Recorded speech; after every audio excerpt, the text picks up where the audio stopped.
Hello? Oh, Hi, I can just hear you, but I can't see you. Oh, there. how are you doing? Good, good. I'm just being lazy. I'm not really that sick anymore, but I'm Okay, good. No, that's what I was going to ask. How are you feeling? How you said you had the. I'm much better. Victoria is the one who was sick most recently. We were kind of Oh, sick in a serial fashion, so it actually was better than being sick at the same time. yes. So somebody, yeah, we had this really nice big event, uh, The a knife party yes. at our place, and stomach flu was one of the guests, I guess. So So that was um, the host gift for you was that was stomach flu. exactly. Oh, I'm not sure that if that's how we got it, but we did sure. start then. We Yeah. started, but And did so? Where are you now? Are you in the city or are you in the country? I'm in the country. I'm Yeah. in a bedroom in How was the how was and it's it? But did you get to go outside on because it snowed in the city? yes, yes, yeah, yeah. We went on. Actually, we went on Christmas Day. We went up to Strawberry Fields, which we used to do kind of every Christmas Day. Yes. Yeah. And Yeah. it's interesting. It's become more and more and more commercial. In Now which that, set? I mean, what? How? I mean, well, because there are people selling buttons and oh, T-shirts, is it? I and mean, is it? And it's a Christmas Day thing, or it's just Strawberry Fields is like no, that all the for us time? it is. Yes, But but Strawberry Fields. it's, Okay. it's all the time. Yeah. Yeah. Yeah. Yeah. All the time. It's a big tourist Sure. attraction. Yeah. Yes. Yes.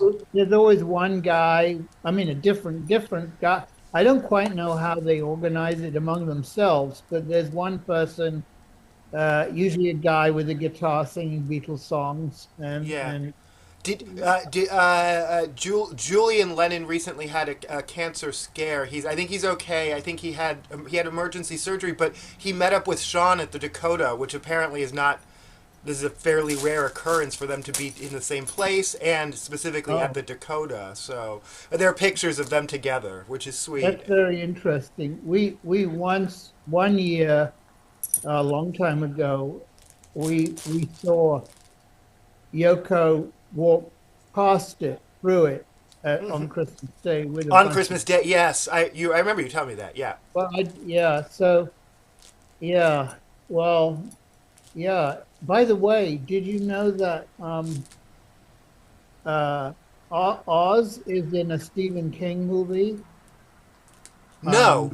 Um Uh, I just saw a poster for it in a movie theater. I forgot to tell you. This was like 2 weeks ago. yeah, And he I posted know. I haven't. I actually. I feel out of the loop a little bit on horror, though I did see Nosferatu this weekend or oh, this how was Christmas. that? Very very good. Uh, That's William Defoe. it is Willem Dafoe, and he is a scene stealer. He's not the star, but he is a scene stealer for sure. The main actor, Nicholas Holt, is not someone I was familiar with before, but he holds his own. Lily Rose Depp is very good. Willem Dafoe, and then Bill Skarsgård as Count Orlok is just. I mean, he also played Pennywise the clown, so he has both horror cred, but also specifically like just transformational cred. His ability to change his body into something completely. Who is that? Bill Sarsgaard. He's Yes, I know who that is. yeah. Yeah. He is. I mean, he's the way he does with his voice. No, it's very very good. It is a solid 2 hours, and it blends both. I mean, obviously, big open on Christmas Day, tent pole, big budget horror, but with sort of Robert Eggers art house sensibilities. I liked it. No, I really enjoyed it. Good. What did you last see in the theater? Remind me. Uh, the last thing in the theater was Gladiator. Oh, and that you said that was good. You liked that. It's yeah, it was okay. Yes.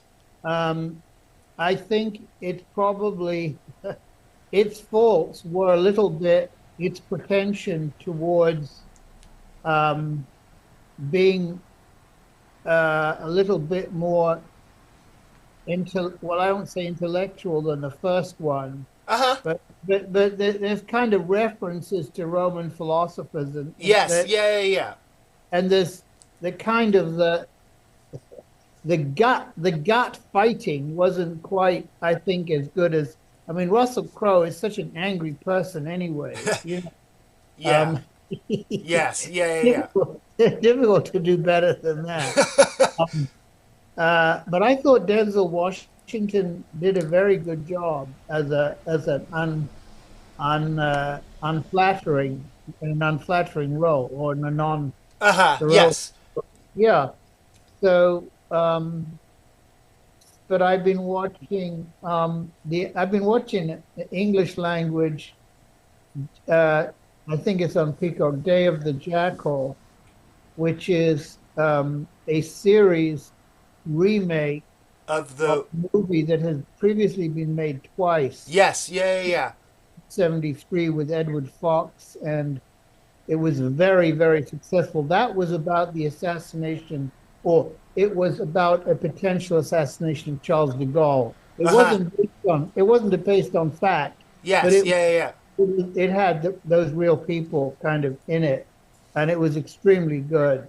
I didn't see the second one, which must have been in the 80s. Uh huh. And now this is with uh, the freckle-faced guy, redhead British. Well, I figured red hair with the freckle. Is it the guy? Redman. It is called Redmayne. Eddie Red. Oh. Oh. I can. Yeah. Yeah. Yeah. No. Yeah. Yeah. Yeah. Yeah, Yeah. I can picture it, but I can't. I don't he's know. very good. Yes. I mean, but it's actually since I've been watching these European and Nordic and mid-European series, it seems to be slow. Huh. In other words, it's going from A to B to C, and I'm used to actually now shows where there are maybe three different stories, not stories, but parts or characters going on at the Yes. same Yeah. Yeah. time, Yeah.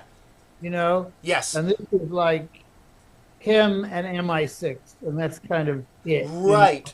And, but it's well made. I mean, it's well made, Yeah. and Um. he, he's sufficiently good in it, and there's some tension. How was your holiday? Did you have a good I did holiday? have a good holiday. It was quiet. It rained here. I know much of the country had snow, which is getting rarer and rarer, but it just a usual rain here. We didn't expect snow. It was nice. Other people commented. Just the city seemed quiet. I think a lot of people were out of town or doing other things, and so. But no, it was fine. So, okay, I've already told. Yeah, no. Uh, I saw Nosferatu on an opening day at an Yeah, art house theater.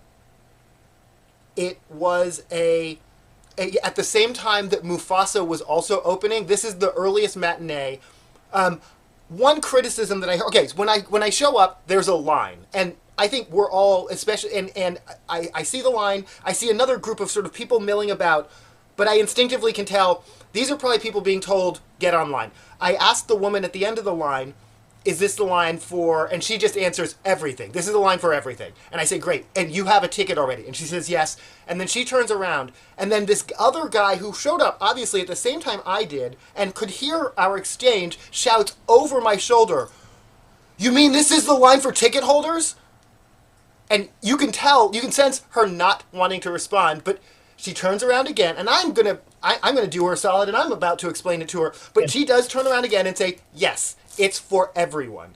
Then they proceed to complain very, very loudly that they should have to wait. The wait time, by the way, the total wait time was about 10 minutes, and they announced the movie's going to be delayed. Don't worry, you're not going to miss the start of the movie. So, at this point, other people on the line who had been grumbling as well stop. But these two guys would not stop. And I'm thinking, do you see children on this line? You are two grown adults here to see a horror movie on Christmas Day. Yes, it's your Christmas, but do you see children on this line? It's not like just relax. Like they were the most. Oh, and then my favorite part was they were so this theater they've had to do a GoFundMe and blah blah blah, and they basically said. Well, you know this theater's closing down anyway. Well, yeah, good. If this is how they do, like they're willing a small business out of business on Christmas Day because they were inconvenienced for about 10 minutes. I have never, it was like the most Grinch bah humbug, and I wouldn't turn around again.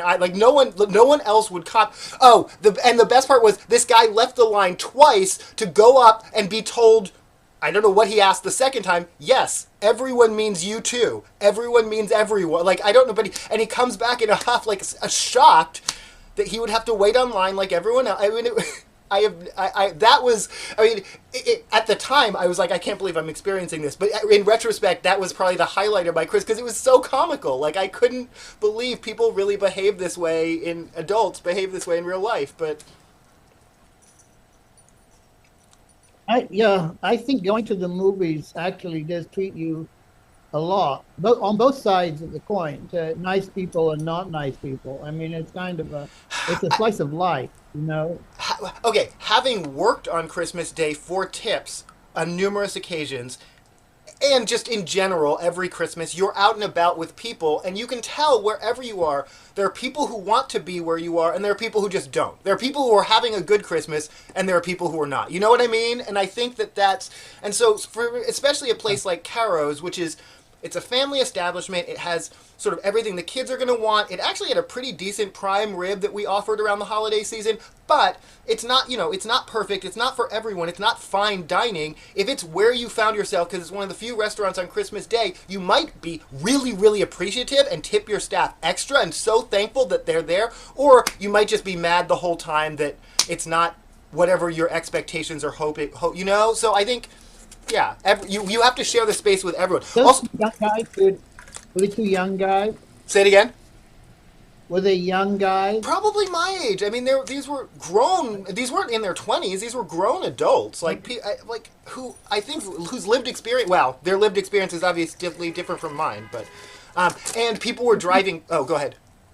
No, if you go to a movie on Christmas Day, it's either going to be empty or extremely crowded, right? Right. Depending upon what the movie is. Yes. But no, and the people were driving pretty crazy. I mean, but I don't know why, because the streets weren't even that crowded. How was your drive up? Was it icy, snowy, fine, normal? Well, the drive up was okay. It was okay. We left late. If we leave late, it's an hour and 15 minutes, and it's very little traffic. I mean, it's the reason we moved here, among other things. Yes. Was for that, and the dogs are fine. They stay quiet. There's nothing to distract them. Yes. And I was sick the first time we came up, and I was out of it. So I barely noticed it. Okay, but it wasn't like treacherous ice, because No. We're just hearing northeast. Like that. Yeah. Victoria won't let me drive anyway. Sure. She enjoys driving in bad weather because she likes to complain that no one else knows how to drive. No one here knows how to drive in snow, but it only snows here a few times a year anyway, so it's how much practice do they get? But I mean, there are you can watch like Seattle snowpocalypse, and it's just cars sliding into cars. Like, you should know better. That's a hill. You are not in a 4x4. Why are you even? Don't take that in a Honda. Like, what are you doing? But yeah, people don't know how to drive here in the snow for sure. So the Seahawks doing well? I have no idea. They're not my Seahawks anymore. I think they're in the playoffs. I think. Oh, they did. Yes, they are doing well this year. But I'm not. So the last time I was a fan was when they were regularly going to the West Coast Conference, which is, year after year, and occasionally the Super Bowl, and one time won the Super Bowl. But I swore it wasn't because I was a Fairweather fan. It was because I was a fan of specific team players.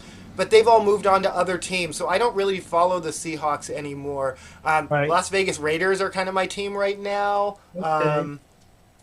But no, okay, we talked about the NIFA party. How was your library talk? Did that happen? No, it didn't happen yet. In fact, I feel a bit guilty. I mean, I don't feel guilty, but I got to work on that. That's on the 9th of January. Oh, okay. So I have some time for that. It's interesting you mentioned that you were following players, because there was I guess end of the year quiz in the Times, Mm-hmm.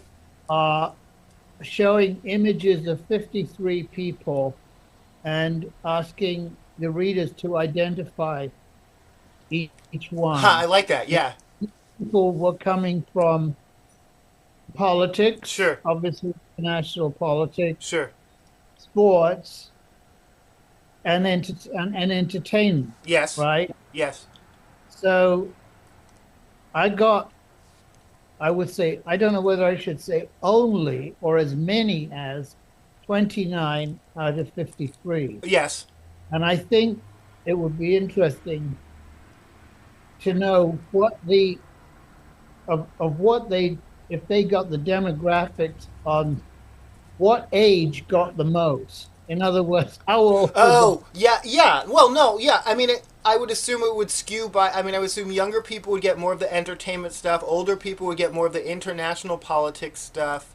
Um, I I got all the politicians, I think. yes, yes.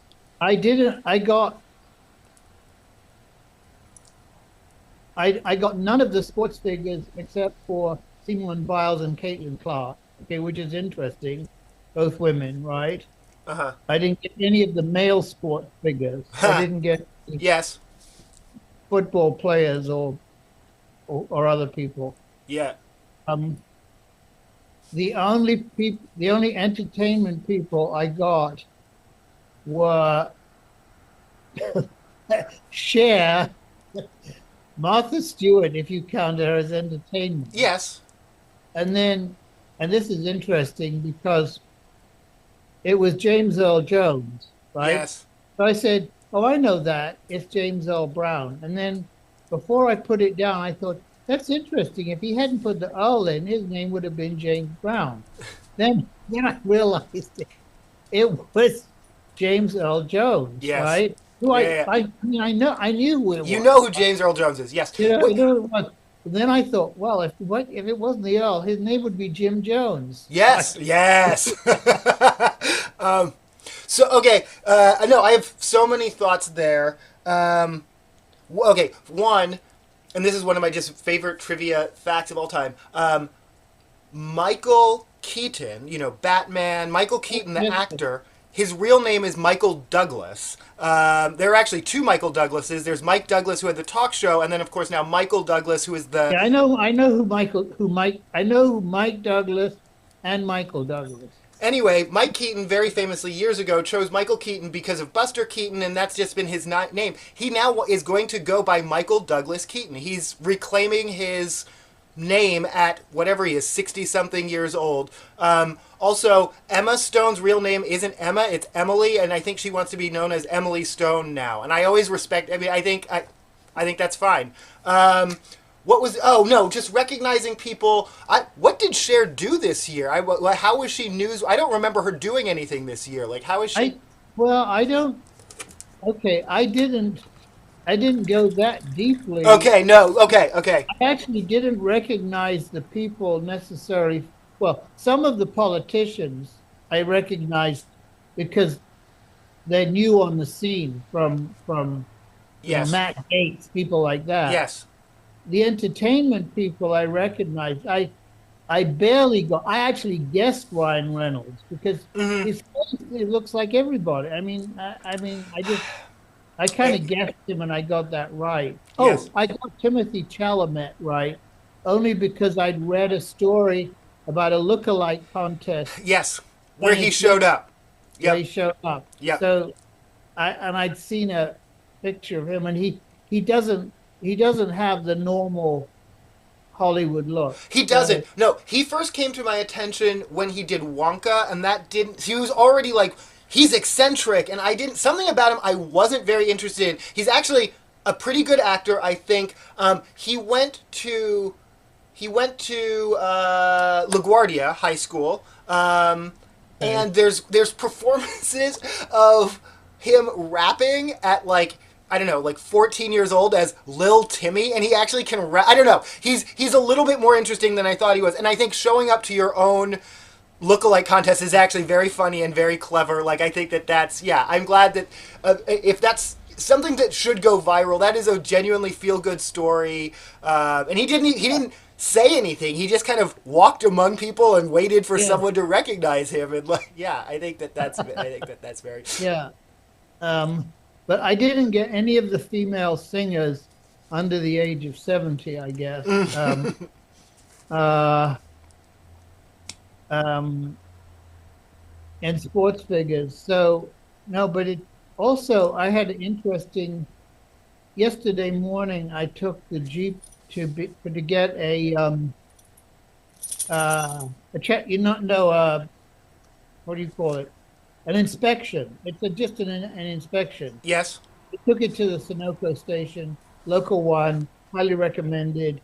In and out. They did it yes, very quickly, very nice. But I'm gonna, you're waiting in a very small area where oh there's a yeah, desk and like a bench, and there are two guys, yes, and the three of us pretty much take up the whole bench. Now, I would say, I mean, I'm not a local guy yet, right? right, These were two local guys. right, One of them a listener and one of them a talker, probably a bit younger than me. And the talker, was explaining to the other guy what a meme was. He just found this out from his son, right? hmm And he was explaining it based on, I think, what sounded to me like, I don't, he said it was a meme. I think it was a cartoon of a yes, Jeep to a Ford yes, Bronco. And the story was the, the, the Jeep won the Second World War, or the Ford Bronco OJ escaped in, right? yes, yeah, yeah, yeah, yeah, yeah. Incidentally, OJ was one of the people I did get from Oh, this huh. uh, time. Okay. Wait, because did they show a recent photo? I don't know if he looks like he's always Now, looked. it looked like he was sitting. It looked like he hadn't got the verdict yet. Yeah, yeah, But yeah. no, it was just amusing to hear, uh, hear the explanation of a Of meme what a meme is. Um, by a guy who had just been told what it was by his son. um, okay. And again, everything you say, like I always can go so many different ways with that. I often have to explain to, for instance, the younger people that I work with that an internet meme with a very specific format and a very specific type of font and a kind of structure, a setup and a punch line that is very specific and expected is one type of meme, but memes actually predate the internet. Memes, we had a meme is a concept. It is a type. Yeah, no, but that is a type of humor and a concept that predates.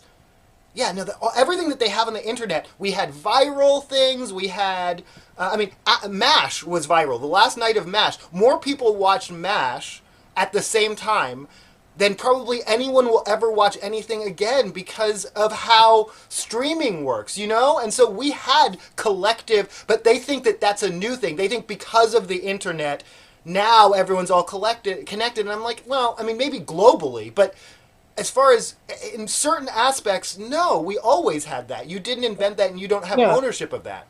it's a cultural bite that is communicated across a lot of people, Yes. uh, sometimes quite quickly, or but and it can be a joke, it can be a misapprehension, it can be whatever it. Yes. Oh, oh, this is what I wanted to ask you about, Sure. which combines all of this. So I really distrust. I distrust most media, right? Most Yes. mainstream media. And the New York Times, and I guess every media, has been carrying this story about these two people, neither of whom I have ever heard of before. Blake Lively and and an Oh, actor, right? yes. No, no, no, no. Yeah, yeah, yeah. And they're suing each other. I mean, I've read enough of it. Okay. I have I not seen the movie, but I'm deeply invested. So before you just no, I'm listening. I'm listening. But I I actually don't know even about the movie. I just know that there's a he said, she said, he said, she said. It's not much of one. I mean, it's they had the same management agency, William Morris, and William Morris dropped him. That's what else do you need to know? It's not that he said, she said. If that's Well, what you're why hearing, don't they say that? what? Why don't they say that? They have said that it is, but that I don't. Well, no, but why is what has bubbled up a it's a he said she said? Why is that the narrative when literally on day one, the day she filed her suit, William Morris Agency dropped him. That was a week and a half ago.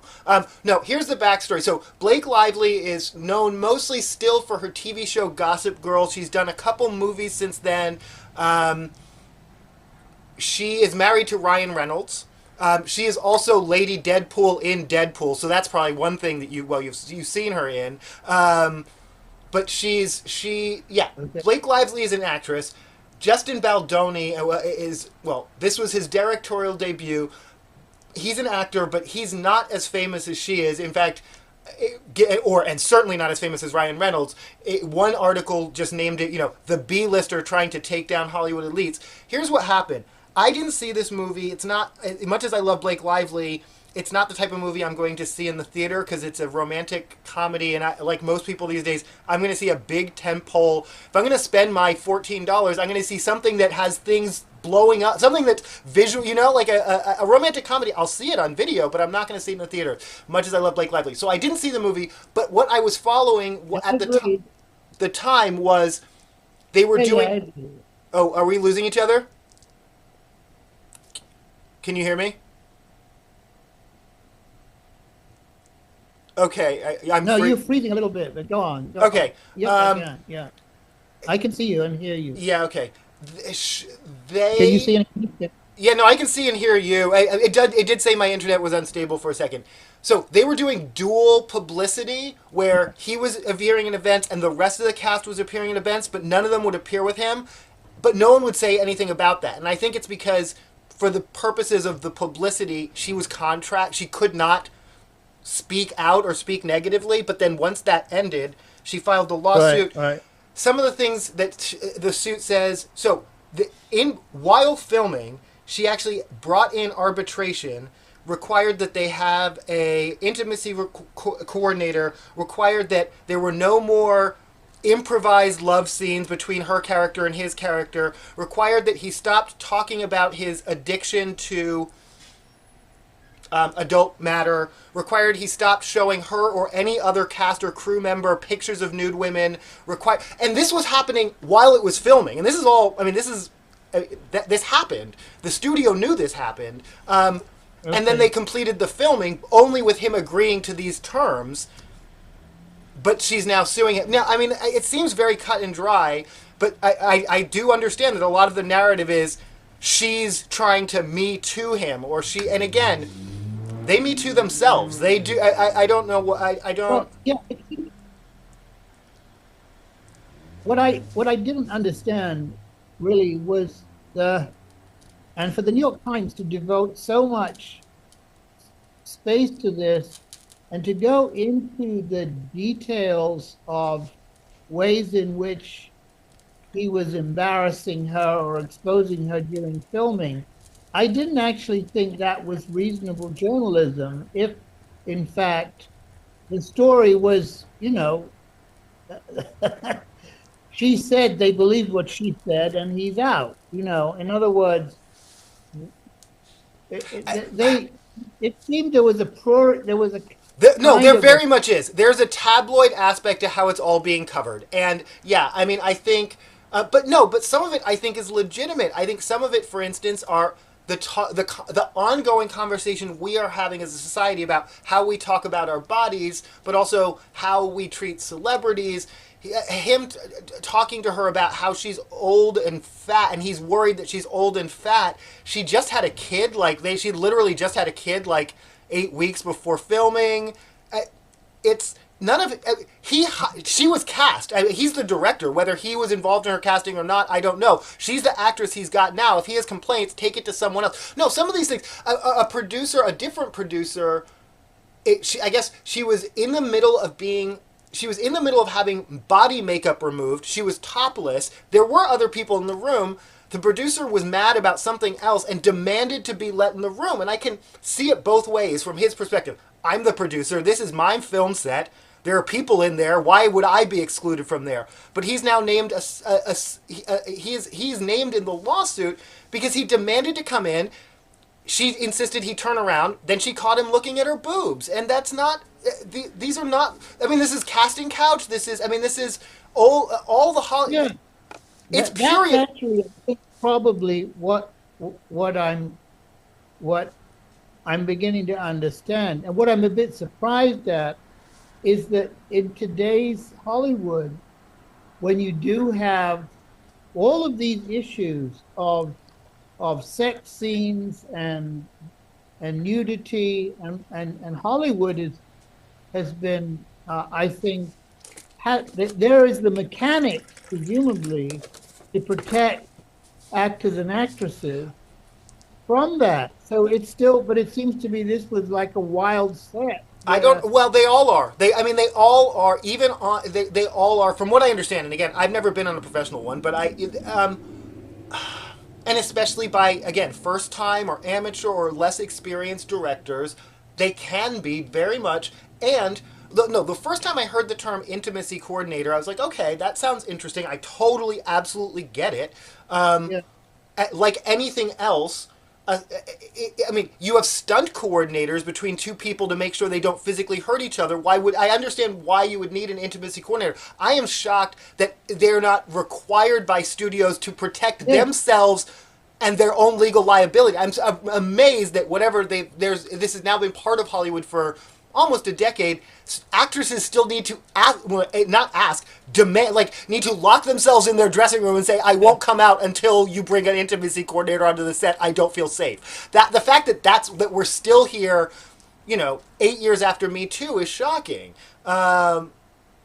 That's the Well, I would shocking have part. thought that I would have thought that actresses of a certain stature would come with their own intimacy coordinators. But Or they should, but they shouldn't have to. It shouldn't be I bring my intimacy coordinator and you bring yours. It should be no. a bipartisan hired by the studio. It should be, but it should be on every production where you even. Well, I was gonna say even if it's just a basic kiss. And now I'm thinking of every child actor who was like, actually, my first kiss was a staged kiss for ha ha ha laughs on some sitcom that I didn't feel very good about. Like, yeah, even for just a kiss, they should have intimacy coordinators. I think it should be automatic. Like it's like you wouldn't have a well, I was gonna say you wouldn't have a stunt scene if you, with the exception of Tom Cruise, and I don't understand how he gets insured, but like with the exception of Tom Cruise, you wouldn't let you have stunt coordinators, you have stunt people, you have body doubles, you have do all the things to keep people safe. It's a movie. It's not real.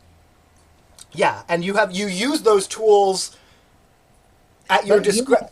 yet Hollywood has publicized itself for years by weaving the myth that actors and actresses fall in love. I mean, in real life. In other Yes. words, Okay.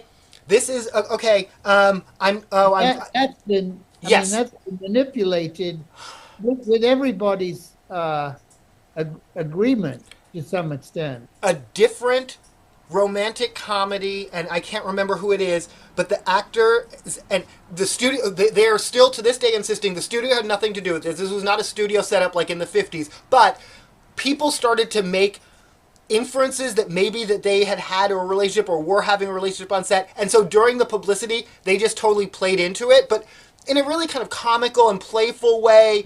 But then they later revealed, oh no, that was all just a gag. We both have separate partners. It was just we just played it up for fun, and yeah, it got a news cycle, and is that okay? Is that not okay? I mean, No, that's okay. I think that's I okay. think that's okay too. I think that's innocent, and I Yeah.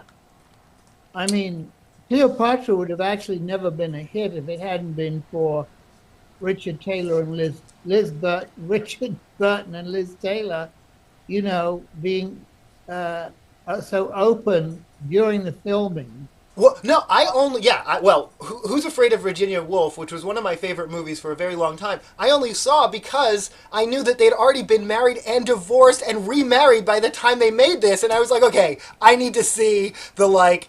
marriage drama. These people are the experts on this type of like, yeah, Yeah, they were very good at it. dysfunction. Yeah, and they are. They're very good at it. They knew it. They understood it at a granular level that other actors could not have.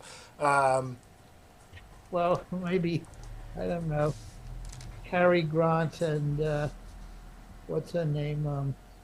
oh, Catherine Hepburn. I don't know. Well, that was no, a, no, Bogey. Well, oh no, Bogey and Bacall, Lauren Bacall. Yeah, no, but Cary Grant, Kathleen Hepburn. But don't people say Cary Grant was maybe gay? I don't know. Never mind. Never mind. I'm not going to start 70-year-old rumors, and I can't. I think that's a canard by men who are jealous of how well Oh, women. no, there's always that. No, because yeah, no, I think people read a lot into Kurt Cobain lyrics, and I think that some of that may just be wishful thinking by people who I think he was open to the possibility that we are all open, but I don't think he. I think he liked women, and I think anything more than that was probably just wishful thinking on someone's part. But yeah, no, fair enough. Um, Do you have any birthday plans? I'm working on my birthday, which I don't have to. My job gives us the option of our birthday off. I generally take it, but it's usually our first day back, as it is Yeah, this time. yeah. And then I come back the next day, and everyone's already replied to each other's emails, and I'm already like a day behind. And so, year I just decided I will work my birthday, and then I will take the day after off as my entitled birthday day Well, off, good. and then And have a I'll have long a 3 day weekend. weekend. Oh, I also someone asked to meet with me, so I have an appointment on the morning of. So okay. yeah, no, I'm working, and then maybe in the evening I'll go roller skating. Oh, that's nice. Yeah, Yeah, yeah. um, Where do you go? it's called Southgate I think. No, you went to. Oh, we took you to roller skating, but that place doesn't exist anymore. Yeah, Okay. no, it's just a roller skating place nearby. Hmm, Um, good. yeah.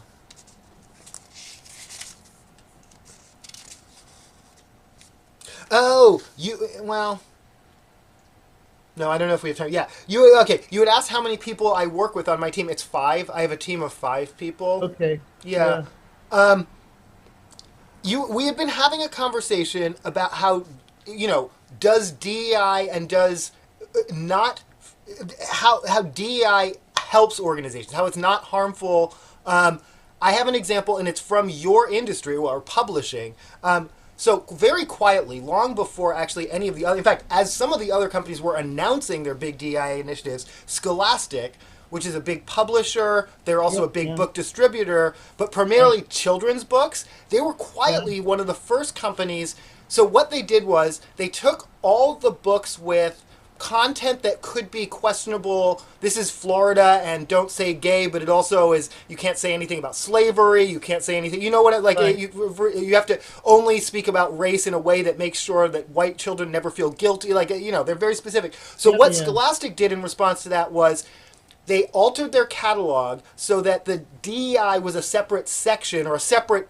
You could order it optionally or not. So they basically ghettoized all their DEI books. Same thing at their book fairs. When you order the package of the book fairs that come to schools, you could order the full package or you could exclude the DEI books. The fact that not just them, but many of the publishers kind of roll over the fact, and specifically children's books publishers, just didn't fight back hard against. Now, Florida was the first, but many states that started enacting these rules that regulate what books you can have is now actually hurting authors. Like best-selling books. And remember, some of these books are like decades old, like Toni Morrison, Beloved Eye, and things like that, because it has a passage about this or a passage about that. But it's actually hurting, like now they've done the studies years later, it's actually hurting authors because they're limiting their distribution. Their own publishers are allowing them to limit their distribution rather than fighting for them. Yeah. That is blatant censorship, actually. I mean, Well, that's and to it's me, the self. censorship, I well, the mean, censorship is blatant, and we knew that, and we complained about it, but it's the corporate response to it that is I mean, again, not that we should rely on corporations to stand up to our government for us, but those are the institutions that we have, and sometimes I don't know. I don't know what I'm saying. All right, now I'm not explaining it right, No, but I think it's an interesting point because if if this administration is going to kind of punt some of these issues to the states, like, well, I'm going to let the states decide about abortion, or I'm going to yes, let yeah, the yeah, yeah. states decide, then the corporations that run businesses that operate in every state will have to decide whether they're going to go to the lowest common denominator, Mm-hmm. in other words, or are they going to put the effort into reorganizing whatever it is, their product, or their physical product, or whatever product it is, so that states that do not align themselves with fascism, etc., Right. can continue to receive, as you say, have the option to have, in the case of Scholastic, the books that they have not banned in their Right. state. Um, I think again. I think what's most going to be most interesting are companies that exist who have strong presences in red states who do know, whether they loudly announce it on their website or not, that these initiatives, whether it's diverse recruitment practices or just standing up for their employees, whether Right. they're working, for instance, manufacturing or food production, where many of their employees might be undocumented. Now that Trump is saying that they're going to ignore sensitive areas and send people into schools, hospitals, places of worship. I think when those companies start standing up because they have to, because it's their bottom line. I think same thing with tariffs. I think you have companies in places like Alabama who have really really complicated supply chains, who get their materials, who get raw materials from China, who get Yeah. and whose Trump tariffs are going to hurt. I think once those start, I think again, I mean they're already talking about civil war, but I think it's going to get interesting. I think you're going to see local politicians standing up to national politicians because you're rubbing against their constituents and their jobs and their livelihoods. I think it's all going to get pretty interesting. To be seen next year. Well, I mean, If you well, when Greenland, Panama, and Canada become our 51st, 52nd, and 53rd Yeah, I states, didn't know until today about Canada. I didn't know we were joining he or apparently he's been making this joke for years. What's kind of sad is I haven't heard Trudeau specifically, but other people who are in the party. Well, first of all, it's sad that Trudeau went to Mar-a-Lago and kissed the ring. He's not even the president yet. Why are you doing that? yeah. Um, but when they did, other people in that party, and Trudeau, I don't think has said anything about it. Other people in that party were like, it's just a joke. Like and it is, and presumably it is, but it's also he does this for a reason. He does. I mean, it is a boundary testing, just like a toddler. It is a saber Yeah, rattling. yeah. It's not just a joke. It's the same kind of dog whistle they do. Everything they do is just a joke because it's all just a joke to them. They don't really care. Well, I think he's gonna find. I have some Danish friends, and they're not soft. They'll Right? tell you No. Right? Yeah. Yeah. Yeah. Yeah. they go back, a few thousand years. They're not gonna hand over Greenland for a couple of $1 billion or whatever. Plus, I would just like to say this in closing. I would like the New York Times to stop referring to Elon Musk as the richest man in the world. He couldn't possibly be richer than the Sultan of Brunei or the family that owns Qatar or the family that owns the United Arab Republic. He's probably not even as rich as the British royal family. He's got a lot of money, but he's not, quote, the richest man in the world, which is like a Hollywood name of some Hollywood movie. It's not. Right. No, I don't know. No, Again, I don't know how any of that is calculated. I you should say who claims to be.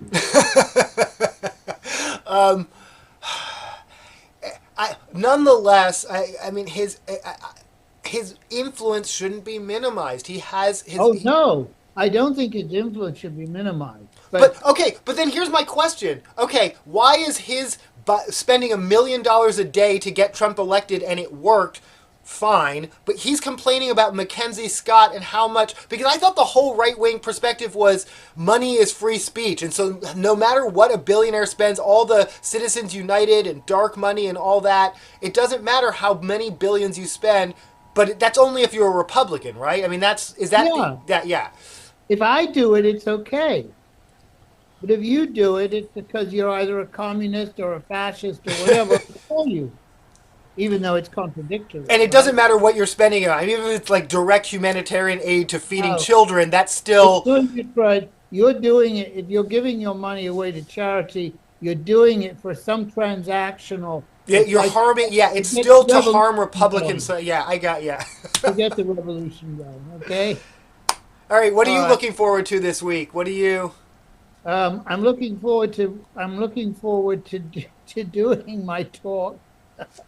Yeah, It no, that'll be great. won't take me long. I just have to do that.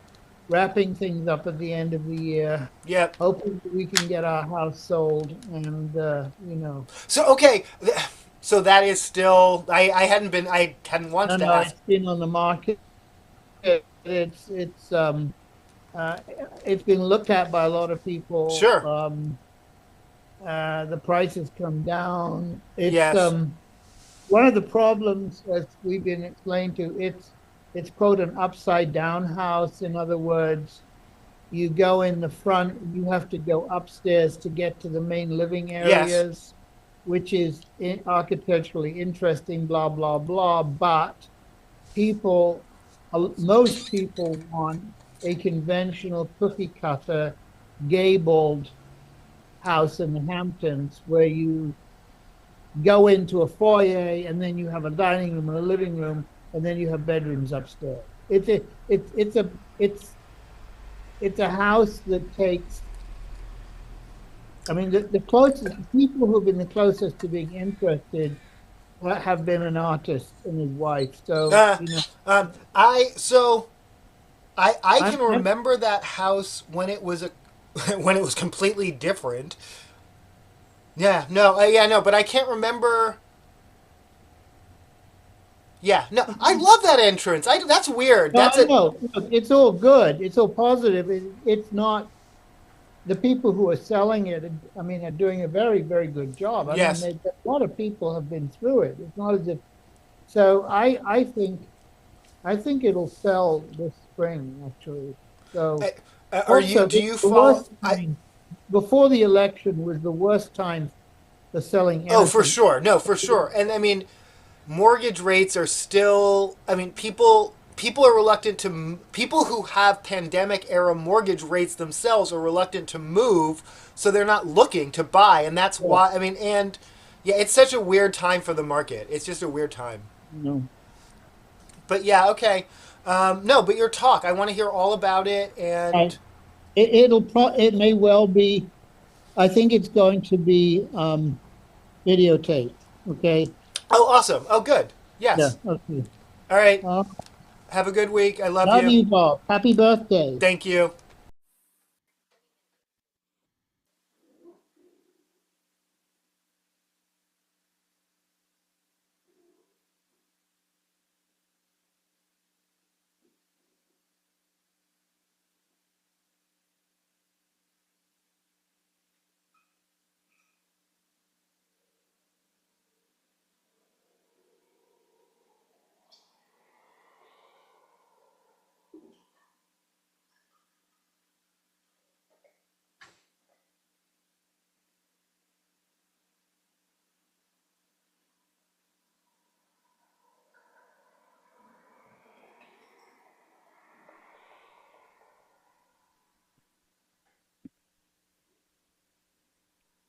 Hello.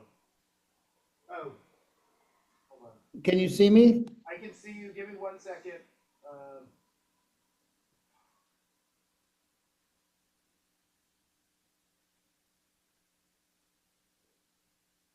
can you hear me? Yes, absolutely. Okay. Yes. I Loud always, and I clear. always have to Very adjust my settings. good. How are you doing? how's your toe? Oh, it's okay. It was. I should have taken pictures. It was very purple and bruised, but it is most likely not broken. But I mean, I did not, against probably better advice, including yours, I did not seek medical attention. I did just splint it myself with like popsicle sticks, but I think it's okay. How did it happen? Well, I mean, my house is a recording studio, TV studio, and I just have wires and cables Oh, everywhere. okay. And I just tripped over a cable. I mean, it was, I just, So it and was like, at home. say it again? Yeah, oh yeah, no, yeah, at home. Oh, okay. But Yeah. no, I am okay. And yeah, no, and I ended up having a very happy birthday, even though, yeah, no, my car breaking down was not the best, but that was also my own doing because it had the warning light on that I had been ignoring. So Ah, it's live and yeah, learn. But I've learned to my peril to I took a pretty lighthearted approach to warning lights, you know. I assumed it was something wrong with the system that, you want to just tap the dash and hope it goes out. No, I know. No, no, no. But so, no, in any event, that's, yeah. And I mean, like, yeah, everything happens for a reason. And the tow truck people were very nice. And yeah, no, I ended up getting to have a very happy birthday the rest of the okay. time. I did not get to go country line dancing last night, which I had hoped to, but that's. Well, you can do that as soon as your toe's I better. can, yeah, I can do that at Yeah. some future Yeah. point. How about Yeah. you? How was your week? Okay, really, I went into work on Thursday and Friday and Yes. came back out here yesterday. I'm glad I did. There was not a lot of just kind of getting a jump start so that next Monday isn't, a surprise. Yeah. Although I'm not expecting one, but I just like to be there a little bit before. So no, it was all good. I mean, yeah, I'm slightly relieved that the we're now, into the new year, kind of, Yes. No, I am too. I officially. mean,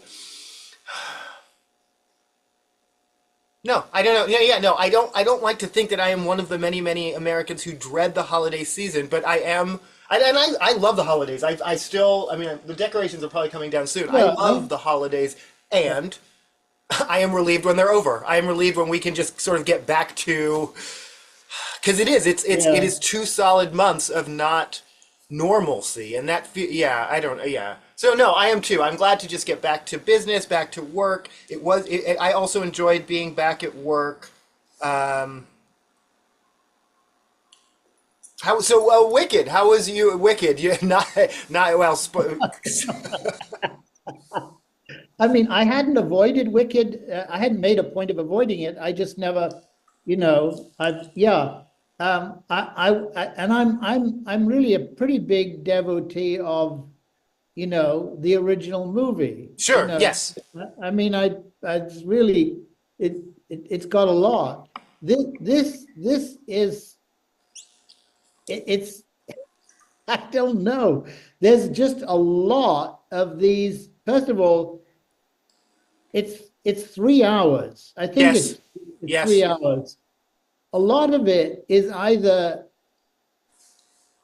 her face or her face. Yes. I mean, like big. Yeah. And often they're facing each other, singing into each other's faces, Yes. which is one thing if it's on Broadway. They do that a lot on Broadway, Hmm. but on a Hmm. stage, But in a movie, yeah. there's a lot. It's not, I wouldn't say it's not bad. It's just very, very thick. And um, I mean, I think I'm not a big believer in CGI, but Uh-huh. they could have they could have saved $50 million by just not actually building everything, Apparently they Oh did. no, no, all the tulips or whatever. Yeah, yeah, yeah. Yeah, No, the yeah. tulips and the train, which you see for about 10 seconds, Right. all that is quite No, I'm okay with that. No, that I'm okay with, and I'm okay with advertising that because I think Well, no, a couple things. I think when people hear you have a really big budget, they kind of wonder what you spent it on. But really, let's know that was artisans and craftspeople and real Well, that's physical, good. Okay. practical. Point well taken. Yeah, that's giving people jobs. And Yeah. there's nothing, and again, there's nothing against CGI jobs. That when you look at a Marvel movie, that is pages and pages of just digital artists, and those are artists too. But less and less Yeah. do you have physical set people and designers doing Yeah. those kinds of things. So I do think it's cool when they do that once in a while. No, That is actually a reason I would go see it. So yeah. I mean, it was so. The other thing that was interesting to me was apparently the book is now public domain. The first book is, Yes. but there's only so much in the first book, and Right. that the movie, the original movie, is not in the public domain. So certain Yes. things from the movie they can't use. Like the ruby slippers. Yeah. No. Yes. Yeah. Yeah. Yeah. Yeah. Because in the book they describe the shoes the shoes are important, but they describe them differently. No, this is all very fast. Okay. Okay. Wicked. I would say actively and consciously avoided it. I run with people who love theater, talk about theater, musical theater. I grew up in it. I did plays at camp. I did plays at school. I did HMS Pinafore. I love theater, but this particular one, and I don't know. I've said this before. It's because the first time I heard about it, and this is almost 20 years ago, their fandom was already so intense, and this has happened with bands too, that I have no access in. I'm already feel alienated because they love it so much, and they're so protective of it that I'm like, you know what? You guys can have it. And that's just, and to this day, even now, I'm like a little bit worried about talking about it and then putting it on the internet because Ariana Grande has a huge fandom and Wicked has a huge fandom. And I think if they'll come after you if you don't. But no, so I have kind of actively avoided it ish. And no, I think it's about time. Then no, and then back to original properties and their things. Okay, I finally, and this is me, like I 5 years after everyone else, and we were just talking about him, Timothy Chalamet or Chalamet, his Wonka, did you? Yes. Yeah. I didn't realize that was a musical, so that's one thing. But the original was the Gene Wilder was, but I didn't expect this one to be for whatever reason. It's a prequel. It's also expensively done, lavish. I'm connecting it to Wicked, and yeah, I don't know. It's got pieces of the story, but also its own thing. No, I thought it was actually okay. I wasn't expecting much, but yeah, 5 years after everyone else, I finally caught up and saw there it. one in between? Say it again. Was there a Willy Wonka after Gene Wilder's? There was the Johnny Depp one. Yeah, there was the Johnny Depp one where it seemed he was doing almost a strange Michael Jackson impression. I really didn't like that. Was the Tim Burton. I didn't like that one at all. That's just me personally. I don't remember that. I mean, I saw it, but Yeah. No, and then public domain. Well, Popeyes just entered the public domain. yeah, you told me that. I was very interested in that, but I haven't seen anything yet. I mean, I don't know what I expect to see. I think it'll take time, but because well, the Library of Congress actually for the music. So, for instance, Singing in the Rain has entered the public domain. Trying to think of another. Well, the Maltese Falcon, the book, not the movie. Again, because it's so. Okay. If you Yeah. do a remake, you'd have to be very careful to take elements of this, but not that. For Popeye's in the public domain. Olive Oil is in the public domain, but Bluto and Wimpy characters are not yet. And so again, and the name is not. King Features Syndicate has trademarked the name Popeye, so you couldn't call it Popeye in the title. You'd have to call it like the Sailor, Spinach Sailor, or something like that. And then, but you could call him Popeye in the movie. It gets very complicated legally. That reminds me of a long, long, long time ago. I wanted to do a Broadway version of um, the kids, Alfalfa. Who are they? The Little Rascals or Our Gang. Little Rascals, right? And I don't know if it's my idea, but I was talking to my friend in Texas, Janie Beggs, who at that time was married to Glenn Fry, and he was actually interested in backing it. It would have Yes. been, it was a musical, going to be a musical version of The Little Rascals, and King Features Syndicate either wouldn't they would, that's why it didn't happen. Either Yeah. I can't remember, it was either they wanted a huge amount of money or they didn't want it to happen, but they owned the Little Rascals too. Right. I They made a think. movie eventually, I think. Yeah, no, yes, no. In fact, the most recent Little Rascals movie, that reminds me, Jenna Ortega, who's Wednesday from Yeah, the yeah. TV, and she's also in Scream and things like that. She was in the most recent Little Rascals. That was like her start Oh, really? in the entertainment industry. I finally saw Wednesday. I have mixed feelings of the show. I have mixed feelings about it. It's fine. It doesn't feel Adam's Family enough. I didn't realize it. Well, I mean, I knew it was going to be her and not the family, but I didn't realize they shipped her off to boarding school. I mean, that's kind of interesting because it addresses kind of like the troubled teen industry, but it kind of just felt like a. Well, I call them. I mean, it's like Buffy the Vampire Slayer. It's like Werewolf of the Week movie. It's just each week. It's I don't know. I was hoping for. I like her as an actress a lot. I didn't like the series that much, but that's again. This is me watching something that was hyped like 5 years ago, and now I'm finally catching up. Yeah, I watched it, and but I didn't. I was fascinated by her because I hadn't seen her in anything. I thought she was very talented, Yes.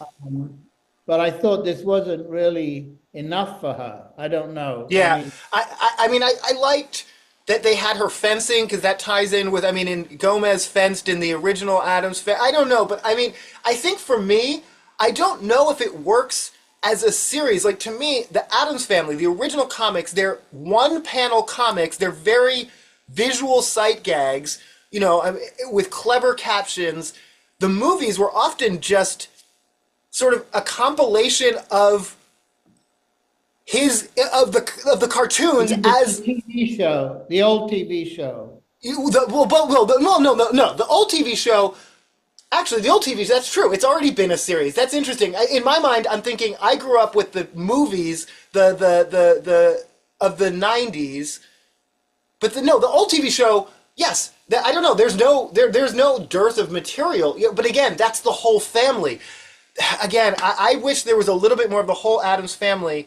No, and again, I think for me, my Adams Family is just the '90s movies where really they just took like the vignettes of his comics and brought them to life as sort of scene by scene. They're just his Yeah, comics. yeah, yeah. Um, but no, I don't know. Yeah, no, well, yeah. What else? What else? Well. I'm watching Squid Games too. Oh yes. How is that so Um, far? it's very different. Okay. It's much more character driven. Um, and it's much more, well, in a sense, I mean, although I didn't notice this, not knowing enough about Korean culture, perhaps, it now has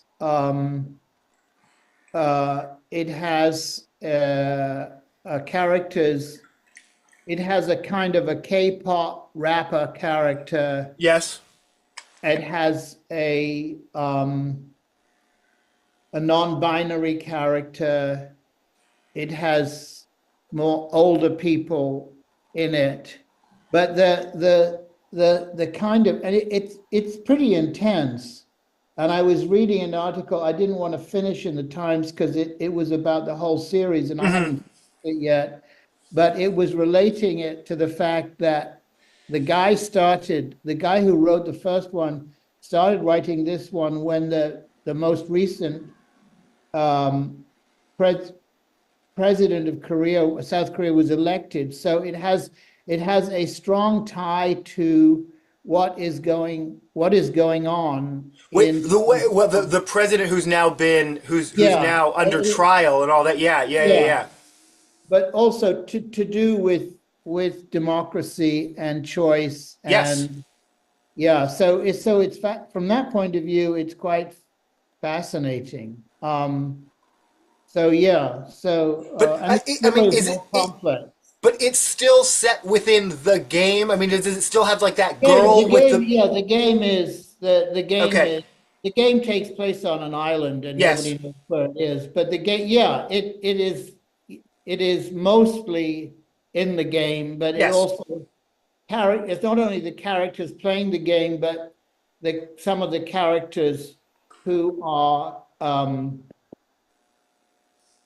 uh, hired to operate the game because it takes a lot Yes. of people, and they were faceless in the first one, and now they're not so faceless. And there is also references to North Korea, and so Huh.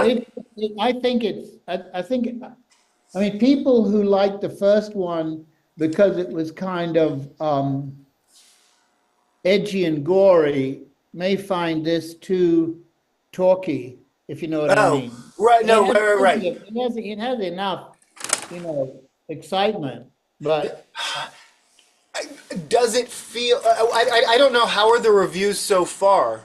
Are people liking it? I think people like it. I think people like it. Yeah, I Yeah, think I mean no, because sometimes that can air wrong. Sometimes it can be uh, very. Oh gosh, speaking of like remakes and reboots, I just watched the Colin Farrell Total Recall, and this is an '80s Arnold Schwarzenegger movie, and I don't understand how you dumb down an Arnold Schwarzenegger movie, but literally every single time in the original movie where there was any element of sci-fi or character development, and it was pretty minimal. Again, Arnold Schwarzenegger movie. You're not going to have him doing long soliloquies. Has been replaced with fist fights, and I'm very surprised because it's Colin Farrell. So I thought it was going to be they were going to elevate the material, but no, I highly do not recommend. But no, I think sometimes when you take a source material or it's your own source material, but you maybe misunderstand what people liked about it. And so, for instance, you go more into the character when maybe people just wanted the action, or yeah, you go yeah, more into the action when people wanted the characters. It's yeah. I think it's probably dangerous to change the recipe if you do a remake. But this is exactly why Hollywood. But then that's what's wrong with Hollywood is that I mean it's because the recipe is the Titanic. The recipe they're so everyone says why are there so many remakes and reboots? I am not that person. For instance, to me, I'm the opposite. I'm like, why aren't there 5 more Back to the Future movies? Why aren't there 10 Gremlins movies? I'm the one who loves I will watch the 12th Jason movie. I love remakes and reboots. I will always defend them. I think and actually, but back to intellectual property and public domain, I think it's important that they keep some of these properties because they will enter the public domain unless they continue. So I actually understand how Hollywood operates, but the common criticism is there are too many reboots and remakes and whatnot, but it's exactly what you just said. It's because they're afraid to alter the recipe. You don't, you serve up more of the same. You don't, right? I mean, and now I'm curious. Relate this to your world. Relate this to the art world, or not, or does it? Well, no, I think storytelling. Uh, well, I think if you think in the long term about oh, like Grimm's fairy tales, right? When they were written, they were actually quite outlandish and scary. I mean, they were not nice at Right. all. Yeah. Oh, yes. No. Yeah. Yeah. Yeah. So they went through over 200 or 300 years. They were they've kind of been, I guess, sanitized to a degree. And but now some of them are not. Now some of them are made into horror movies, right? I mean, Yes. Yes. so so um, I mean, a good story is always worth retelling. Yes. And somebody who is an original thinker can take, well, like Shakespeare, I don't think any of his plots were his. I mean, I think No, right. he No, took right. all Yeah, of yeah, his yeah. plots from, and he did not that he stole them. People knew those stories. A lot of people knew the stories, and he made them new again, or he Right, and followed. it wasn't. I mean, people knew. Yeah, these are Greek myths, or So, yeah, and that's what that was almost the selling point. It wasn't. Yes, yeah. So do we go to an action movie to be surprised by something new? No, we go to see what we hope we're going to get in a slightly different context, or I don't know. I mean, I I don't know. I don't know. I think as a progressive in film is somewhere way out in art territory, I think. yes. And I'm, occasionally see things that I'm interested in. But if I go to the movies for entertainment, um, but like I'm watching The Jackal, The Day of the Jackal, um, and it's very good. It's done very, very well. I mean, they have to change the story to bring it up to date. Um, but there is one thing now that seems to be ubiquitous in thrillers or even whodunits or detective stories, police procedurals, which is that the backstory of either or both the villain and the hero has to be explored at length, including their adolescent children, their divorces, and I'm getting used to this, but it kind of to me is a bit like padding, but I think that's because it appeals to a wider audience. I I don't actually, I specifically with the villains, I actually heard just a bit of an NPR, and I don't even know what show they were talking about, or I don't remember, but they were talking about a show, and they were talking about specifically how this is like sort of the modern storytelling, specifically with the villain, where you see them do some really so cold-blooded, like an assassination of just, cold-blooded and, shoot someone in the back kind of thing, and then you see them go home to their children and their wives and their bills and it humanizes them in a way that I think can be done well, or can kind of feel like pandering, can kind of just feel like, I get it, everyone's a human being, which is true. I mean, we saw this first. I mean, Law and Order, we saw this first where I would say from Law and Order Special Victims Unit season 1 to like 22, it's now almost entirely a soap opera about Olivia Benson's personal life, whereas you barely knew her last name or her first name in the first season. You know what I mean? I mean, it's, yeah. yeah. I yeah. I'll go for a one-dimensional character and slightly for a two-dimensional character, but I don't want a three-dimensional.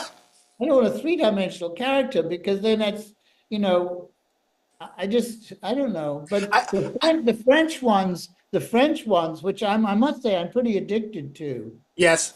They're they'd spend a lot of time on the home life is very, well, of course, occasionally a kid gets kidnapped. I mean, occasionally, Yes. the villain actually gets into the home. But so, okay, well, why do you think they do it differently, or why do you think how are they doing it better? Because to me, I agree.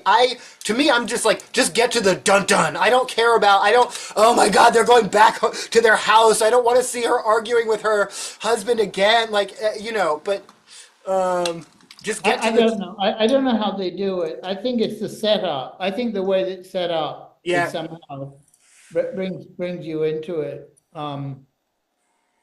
but also the French are very good at creating um, female police.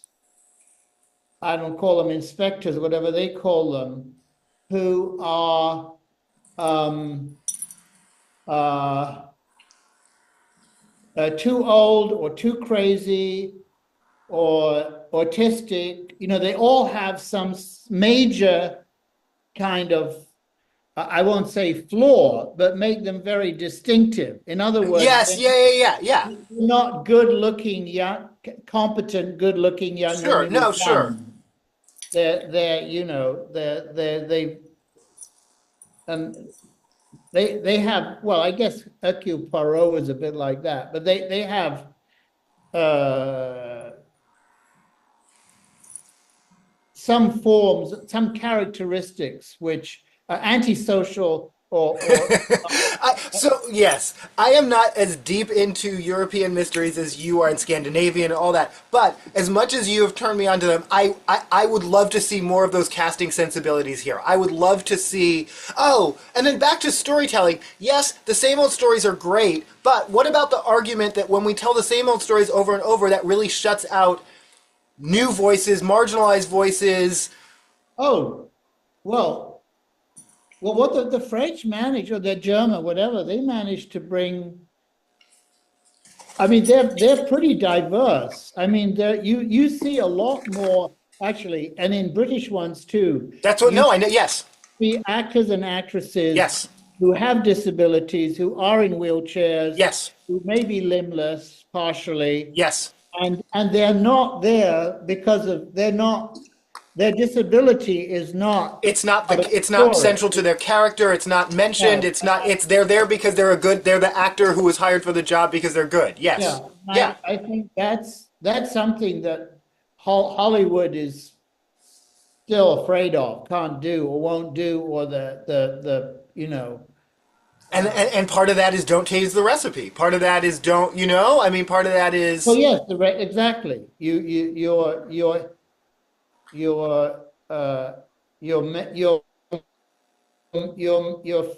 the breadth of age of a female character starring character is much narrower than that of a male. So, right? So, I can't remember who it was, but yeah, I want to say it might be Nicole Kidman, but talks about, or it might even be Sandra Bullock, talks about literally waking up on their 30th birthday to a call from her agent saying, "You've got the offer for a mom character." And they were like, "Oh, that's," and at 30, at at 30. 30, which is, yeah, I mean, people are moms at 30, but just feeling, but no, but also, but a mom character is literally, it is, moms are never the main character. They're the supporting character. This is someone who is a leading lady who's now basically being told by their agent on their 30th birthday, you're going to be this. Whereas the leading man can be Tom different. Cruise. Tom Cruise, 67, whatever he is, 70. He's almost 70. So Yeah. he is. Is he really? Yeah. I don't know how old Tom Cruise is, but I Yeah, mean, but he's old. So yeah. So and to his credit, still doing his own stunts, which is, I don't know how they insure him. Like, I don't know why that bugs me so much, but with everything that Hollywood maybe does. maybe he's self-insured. Oh, Well, he's a no, Scientologist. that's it. Dad, you're so smart. No, he has his own production company. He's self-insured. Okay, that actually does explain it. Yeah. What else? I notice, it's interesting, I would say, since the election, we've pivoted to a entertainment. We used to talk a lot of politics. Yeah. Well, I was going to I was going to ask you apropos of politics, as I was reading, about there's uh, a lot of Washington Post journalists have now gone to the Atlantic Ha! because Yes, Jeff Bezos and yeah, yeah, yeah. and there was a case just over the weekend or whatever of a cartoonist who'd I been with saw a that. Yes. and I was wondering whether this was a kind of a symptom now of really taking sides, or whether there was a move towards a realignment towards some media objectivity.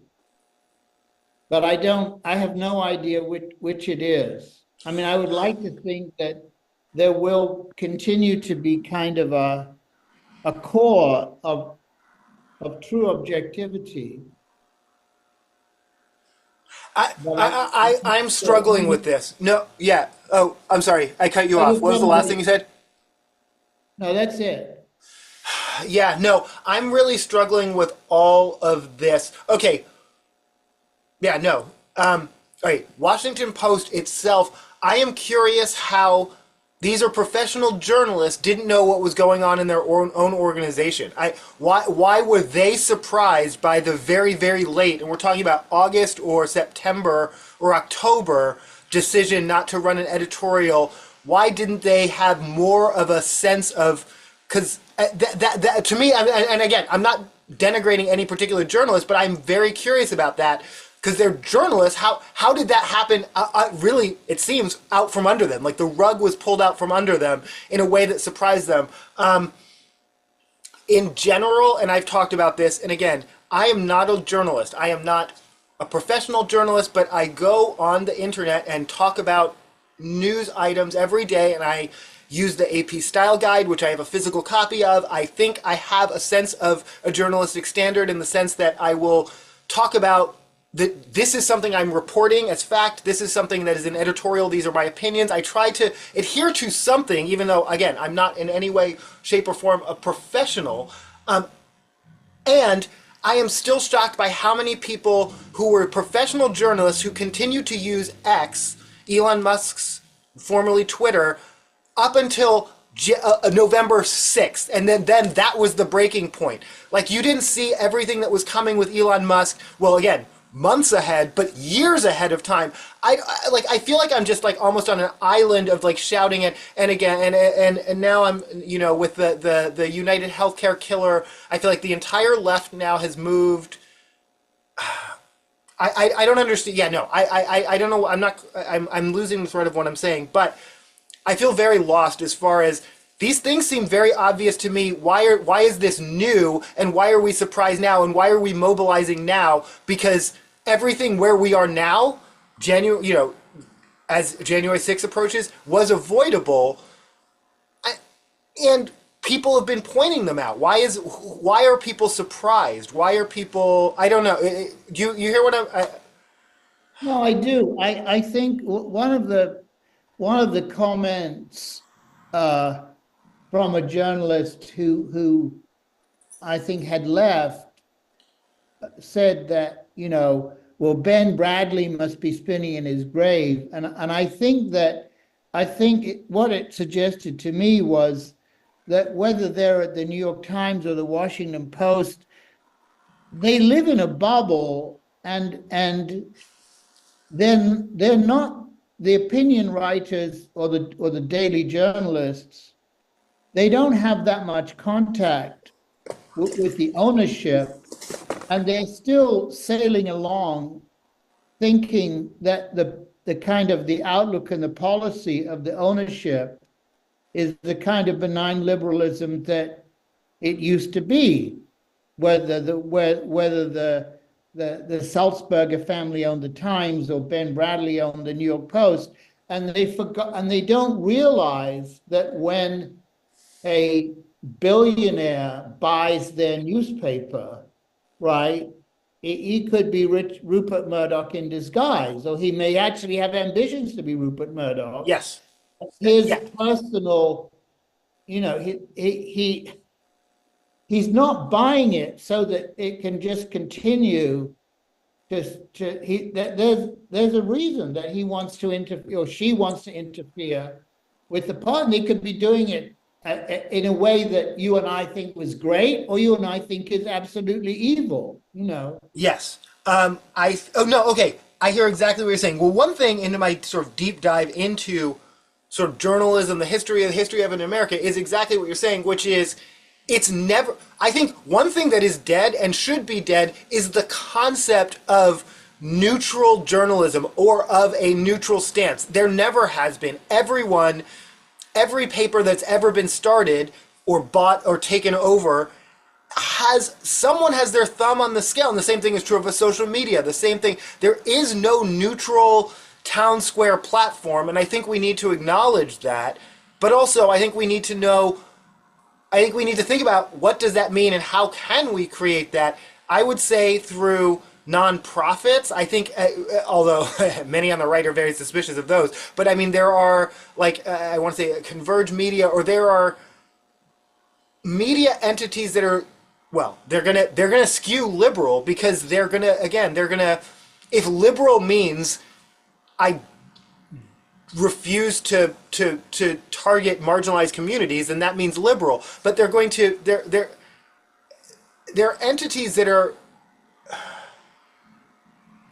But no, yeah, no. I guess the main thing is everyone has their perspective, and that should be acknowledged. That let's not pretend that there's no fairness doctrine that went away a long time ago, and there never, even when the fairness doctrine was legally enforced, it didn't actually mean that the entities weren't biased. I think what's more important is that people understand where is your media coming from, what is their bias, and that media is more upfront. Here is my bias. Yeah, in the England that I grew up in, probably through, I don't know what it's like today, but there were many daily newspapers. Yes. Many of them.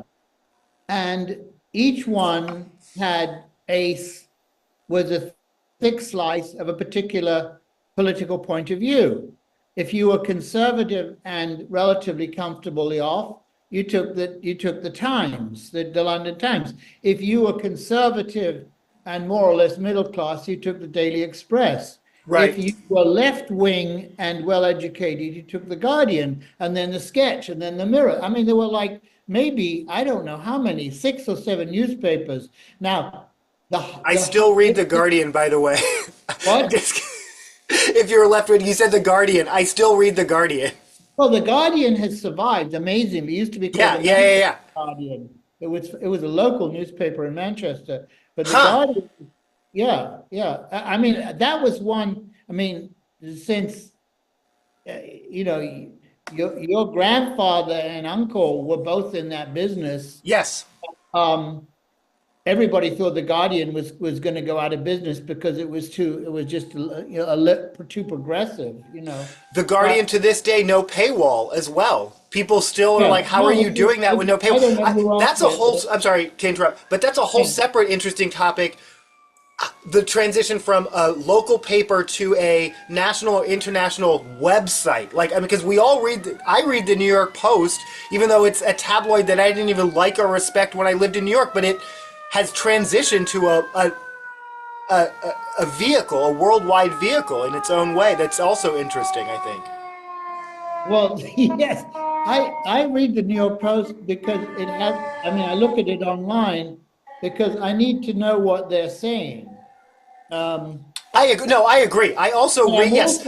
I'm also baffled by the fact that it is so obsessed with the British royal family. Well, yes. I mean, really. But again, look into who's financing them, though. I bet you would find out. I met they're journalists who they're British living in New York. Yeah. But they're not Americans. Yeah. They still. And they have a very, very freewheeling. They can say what they want. They don't, there is no shame. They have no. British journalists have no shame. Actually, I will say that. But you would choose your newspaper according to your beliefs, yes. Right? Yeah, no, of course. But your newspaper was never going to change your beliefs. It was never going to, it was only going to ratify them in a way. If you thought that if you were a rank socialist and you thought the rich should be decapitated, your daily newspaper told you that every day. Yes. So, Yeah. you No. know, Which is no, and I think the most important thing that you said was you read, and I do too, opposition. You read what are they saying about us in the press that is, and I think it's important, especially as I'm saying, I think we should just give up the concept of non-biased journalism, but that doesn't mean we should all retreat into our own liberal bubbles.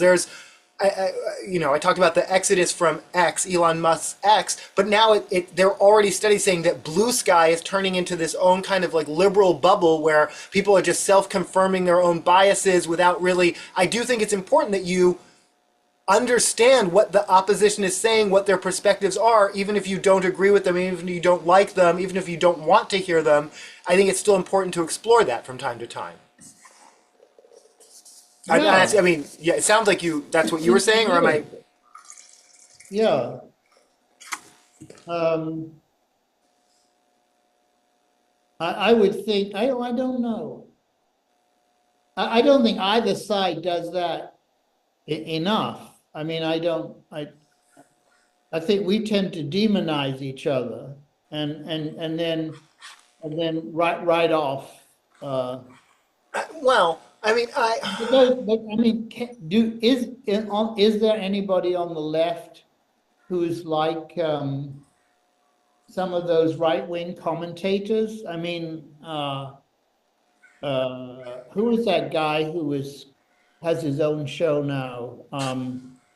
Who is on, I don't know, Fox News? I mean, some of these. well, no, Tucker Carlson. Yeah, Tucker Carlson. Is Yeah, there a no. left Are wing there Tucker people on the? Yeah, Carlson? there are extremists on the left, but are there major media leftists who make up things? No, I mean that's the thing.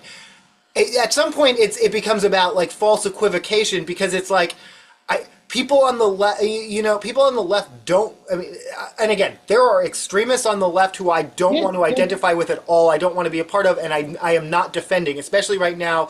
We got a lot of people out here, no, doing things that I'm not involved with, or yeah, but no, in the media sphere, are there people on the left like that who are just making up lies night after night? No, I don't think so. Are there people on the left who say accepting my beliefs means you have to accept my hatefulness of whole categories and groups of people? This whole sort of like diversity of ideology over actual diversity of immutable traits that people can't do anything about. If I hate certain X, Y, or Z category of people, but that's my belief system and you have to accept that. I don't see any of that on the left. That is a right-wing thing. And so I do draw the line at like, yeah, I'll read your editorial up until I see you. No, well, no, I struggle now. I used to be like, I'm not reading anything where you call people illegals. Those are undocumented immigrants. That's what the AP Style Guide says.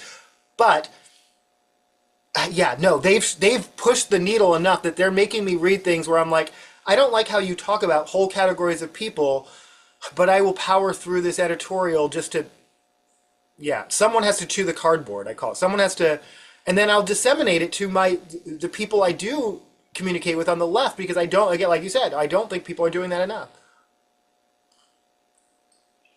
Yeah, well, where did that leave us? Okay. Well, no, I think it leaves us with opportunities. I think it leaves us with,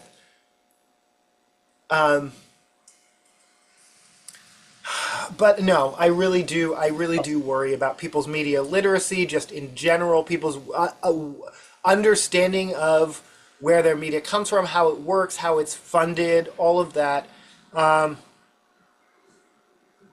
Well, they, again, opportunities. so my parting thought is that looking on the bright side, the Republican Congress is going to lose three members Say it because again.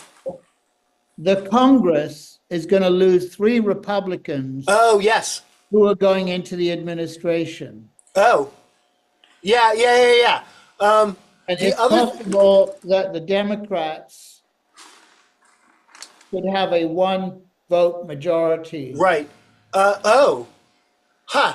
And I don't think they'll let it happen. I don't think they right, will. no. Well, no, but well, we'll see because I previously, and I can't remember who it was, but someone, yeah, no, again, someone on the right pointed out it's really going to come down to attendance because even though they hold the majority, a lot of those right wingers like to spend most of their time on social media attacking certain groups of people or Oh, doing they don't sound go to bites. work. They In don't other actually words, like to show they up and don't do go the to work, work. and so they don't often show up for votes. I mean, oh, and again, I don't want to. This is sad. Kay Granger, the Texas politician who's actually in an assisted living facility, and Right. it's actually right wingers more than left wingers who are mad about that because she missed some key votes, but she kind of covered her family kind of covered that up.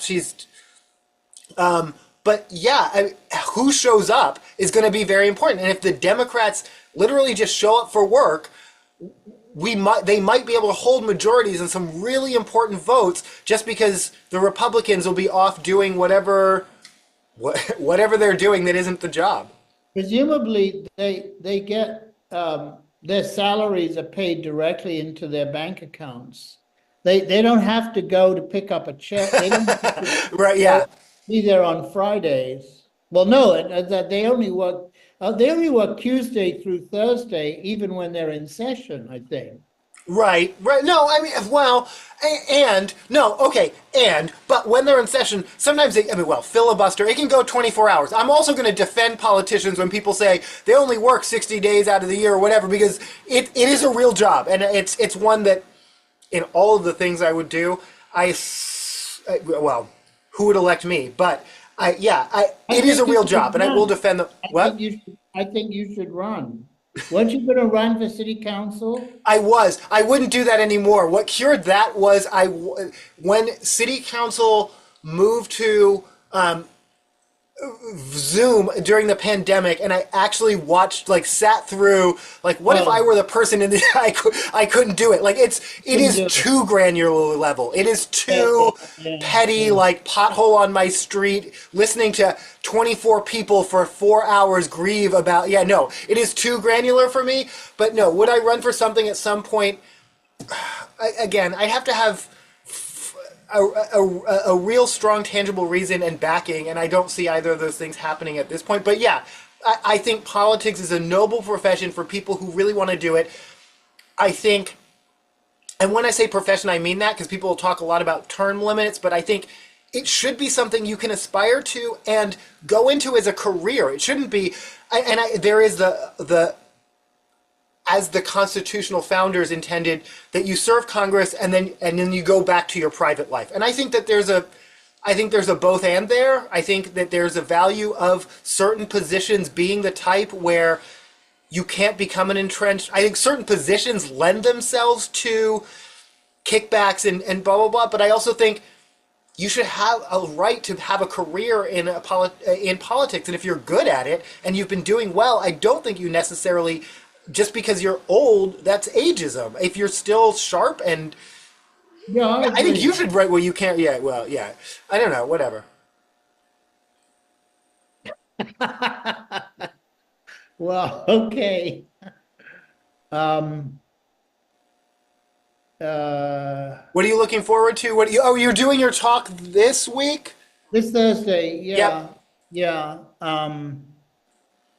yeah. I'm going to concentrate on because it's the New York Society Library, I'm going to concentrate really on New York, on the kind of comparison in the 60s between 10021, where the library is and where my first job was, Yes. 10012 down in Soho, and the fact that it took a number of years for people from 10021 to get to 10012, Yes. even though uh, uh, people from the West Coast in Germany found it very easy to get to Soho. But anyway, I'm going to joke about that. But basically, it's not going to be so much about me, but about but it'll be recorded. So Yes. I'll Yeah. Yeah. Yeah. No. Yeah. put it on my website. Okay. Okay. Have a great week. You too. I love you. Bob. All Talk to you right. soon. Talk to you soon. Bye. Bye.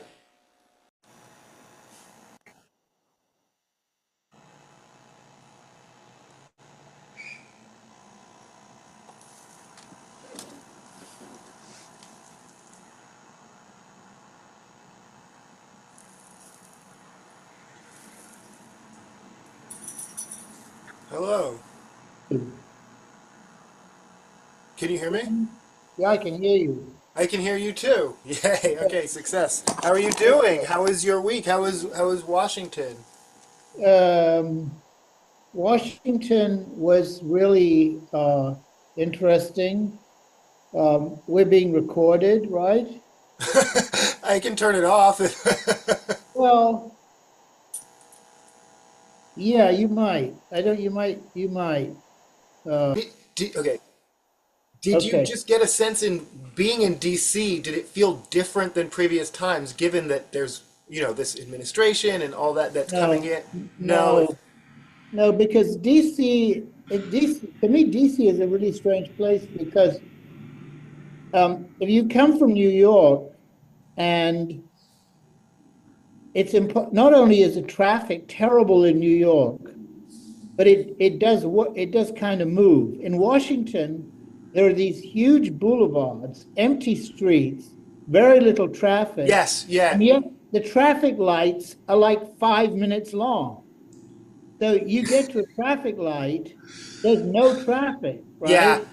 And your The, taxi sits there like all day. If you're from New York, it feels like it's all day. yes, yeah, yeah, yeah. And so I don't know where when I go there often and I'm going to even to a museum or whatever, I don't say where is everybody? You know? And even in the downtown area, um, I don't know Washington well enough, but I don't know what people do. They stay at home or Do they, maybe well, is it all the underground tunnels well, that's only, that's um, all the, like, between the Capitol and the Senate, there are all these, like, underground, that's all oh, but yeah, but I mean for just ordinary people who are going to work. I No, don't right, right, right. They wouldn't be. Yeah, no, I don't know. No, that's interesting. I mean, I felt LA was kind of like that. I mean, there's definitely lots of cars, but obviously there are no pedestrians. Lights take forever. Being in LA as a pedestrian was one of the weirdest experiences I've ever been in my life. Like, we tried to yeah. rent a car and then realized you had to be 25, and so we were like, oh, we're just going to be in LA without a car, and so yeah, it was very strange. But but The yeah, I mean, first time I was in LA was with your mother when she went to do the movie, when she went for us to be tested, screen yes, test, yeah, the yeah, yeah. movie. And they put us up at the Beverly Hills Hotel, which was very nice. And we got up in the morning and we thought we'd go for a walk. Yes. And and we went out of the hotel and we started to walk down the street. Well, there's no sidewalk, right? Right. No. Right. Right. Right. Cars were stopping and saying, "Can we help you?" Yes. Because No. we Because went it's to, that. Yeah. Because it's that unusual. No. I know. Yes. Yeah. Okay. That and well, according to my mother, that was a black exploitation film, and then she declined to do it because they wanted her to swear, and I guess there were other. She didn't feel it was. She didn't like the role. Is that true? Is that? I've always wondered about that. I mean, that's what she said. Mhm. Um, it's possible that she didn't pass the screen test. I don't Yeah. know. No. Yeah. Yeah. They Yeah. gave it to Tamara Dobson, Yes. who was a very different. I don't know. It's possible that. Yeah, I think it may be a six of one and half a dozen of the other. I don't Yes. think she was that suited for it. No. Yeah. Yeah. Yeah. Yeah. Um, yeah, but I didn't. I mean, I had nothing to do. I wasn't present for any of the Of screen course. testing, so What do you remember anything she said about it afterward, like that doing the screen test, or I no, mean, I don't yeah, actually. yeah, yeah, yeah. I don't. I mean, we were kind of excited about being in LA. I Hmm. mean, in a way, it wasn't like, ooh, maybe she's going to be a movie star. It Right. was, ooh, we got a free trip to Yeah, LA. yeah, yes, no, for sure. Yeah. I mean, the way she told it, she was never. She entertained it. She went there. She was never particularly enthused. That wasn't an interest of hers or a goal. I mean, so He made friends with Huggy Bear. yes, Yeah, yeah. yeah, yeah, yeah. Yeah. What else? What else did you do this week? What else? Well, What? well, let's talk about. Can we talk about the LA fires since we're in Yeah. LA? Oh, yes, yes, So, um, so there is a big art fair yes. scheduled for in 3 weeks' Oh, time. wow. Yes. Okay. But around that, there are always lots of small local art fairs. Yes. So the big discussion in my community has been, do we go forward or do we not? In other words, do we cancel everything, or? And so it's interesting because, I mean, the big art fair is one that people come from all over to go to, right? Right. Now, when they do that, they support the smaller ones. The smaller ones, the local ones, wanted to go forward because they wanted to support artists who had lost. I mean, some artists had Right. lost. No. Right. Right. Right. Yes. Right? But the feeling was that if the major art fair goes on, it's going to appear in the rest of the world is somewhat indifferent. And these people are going to be swooping in, taking up hotel rooms and celebrating and kind of, doing their international thing. And that somehow is not appropriate. It was like, and then other people said, yeah, but look at New York after 9/11, they immediately went, Right. on. But it's a bit different because in New York, it was a terrible tragedy.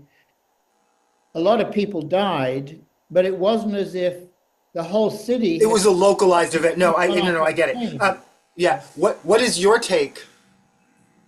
I think that the Frieze Art Fair should have actually, they should have postponed it, or they should have canceled it, and they should have diverted some of their resources to help the community and to help the local art fairs. But it's a big international organization, and they're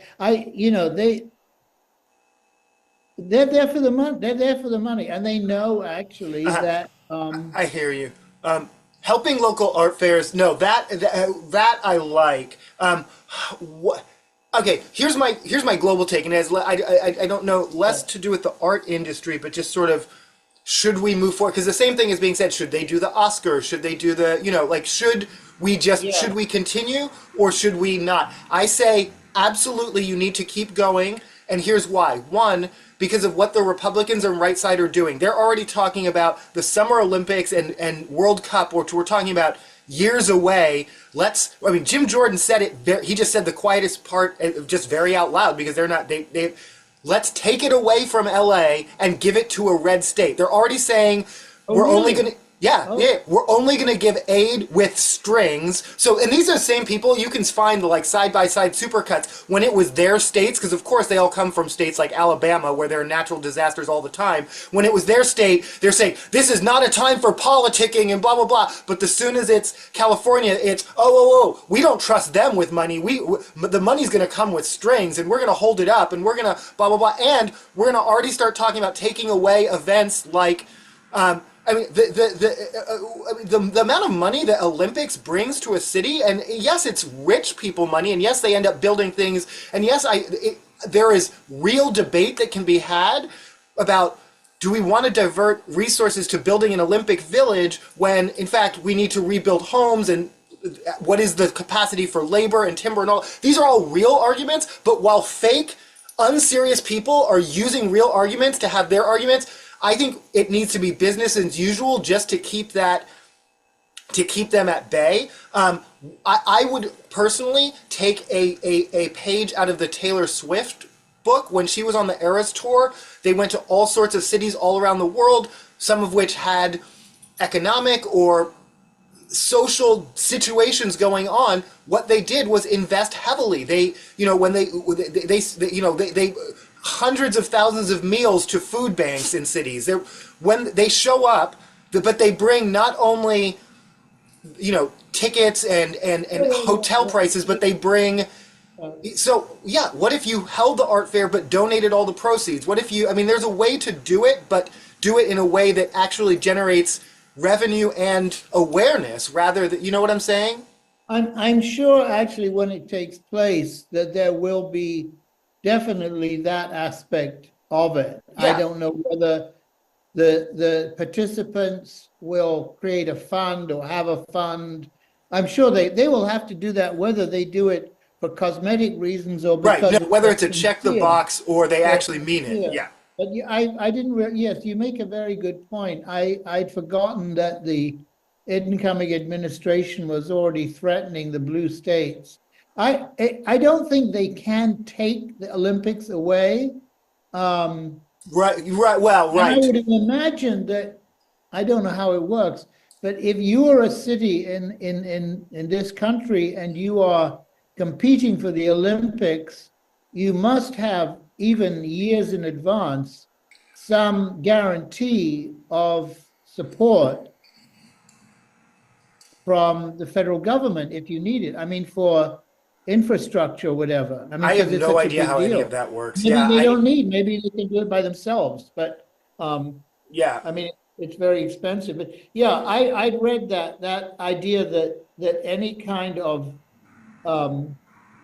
tax money that was coming from the federal government to a blue state, they were going to have strings attached to it. So, but again, I don't know if that's legal. That may have to go to the Supreme Court. I mean, they're saying they're going to do all these things, and Right. I mean, my concern is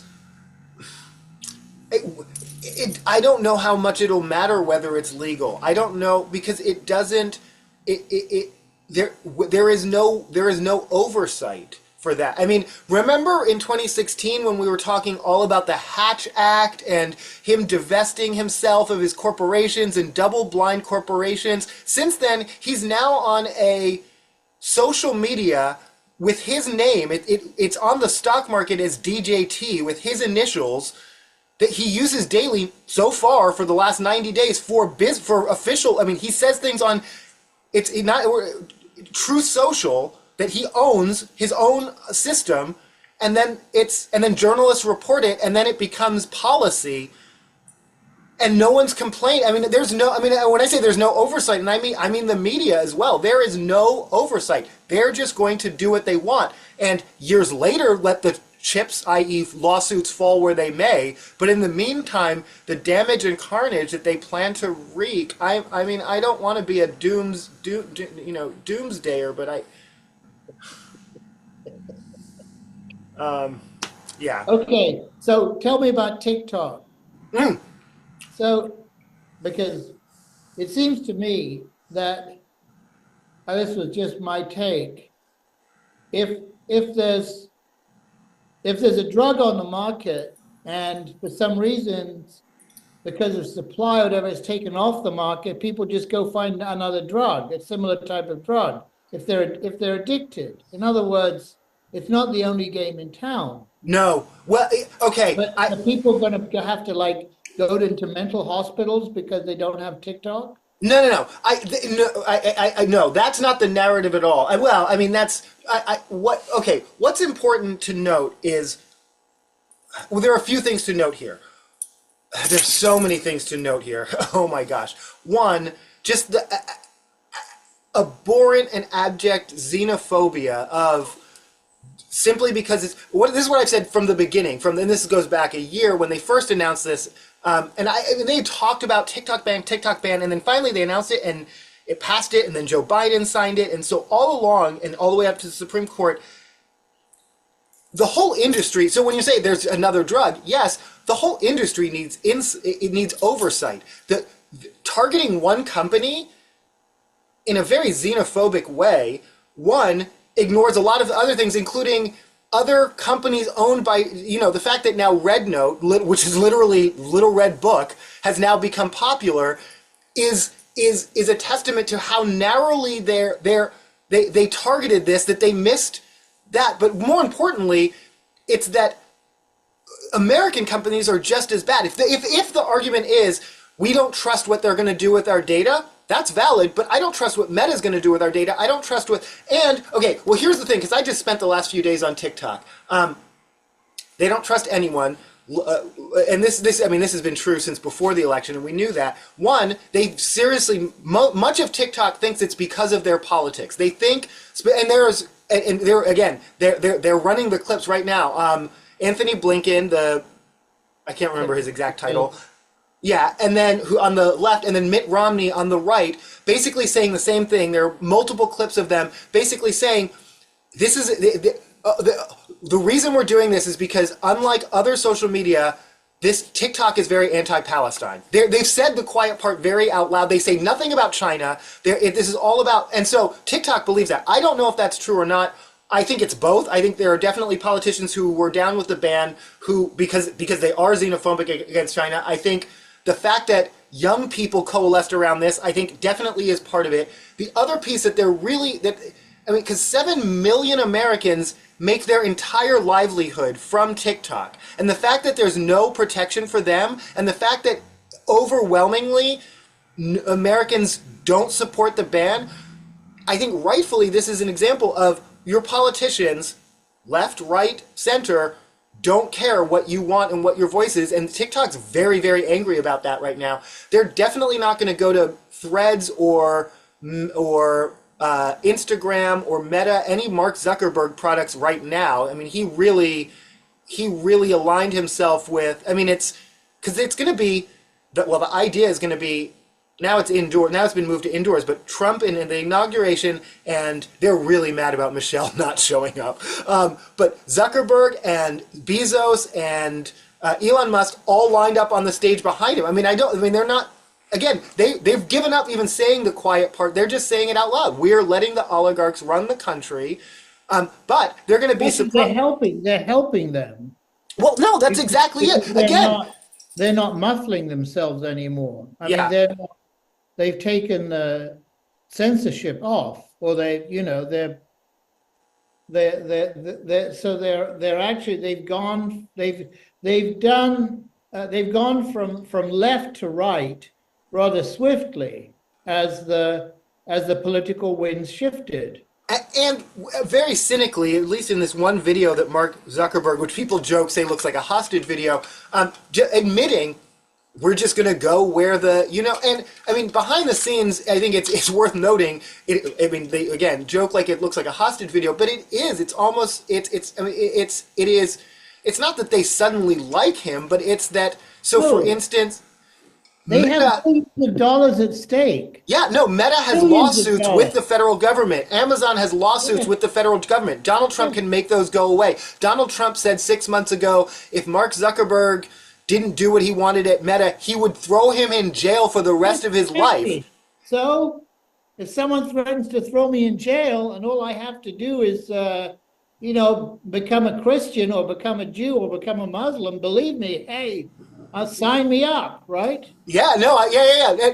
And now they're smiling on a stage together. So, I mean, that's how easy it is. Look how easy it is. And I mean, all the other companies are going to fall in line. I mean, I think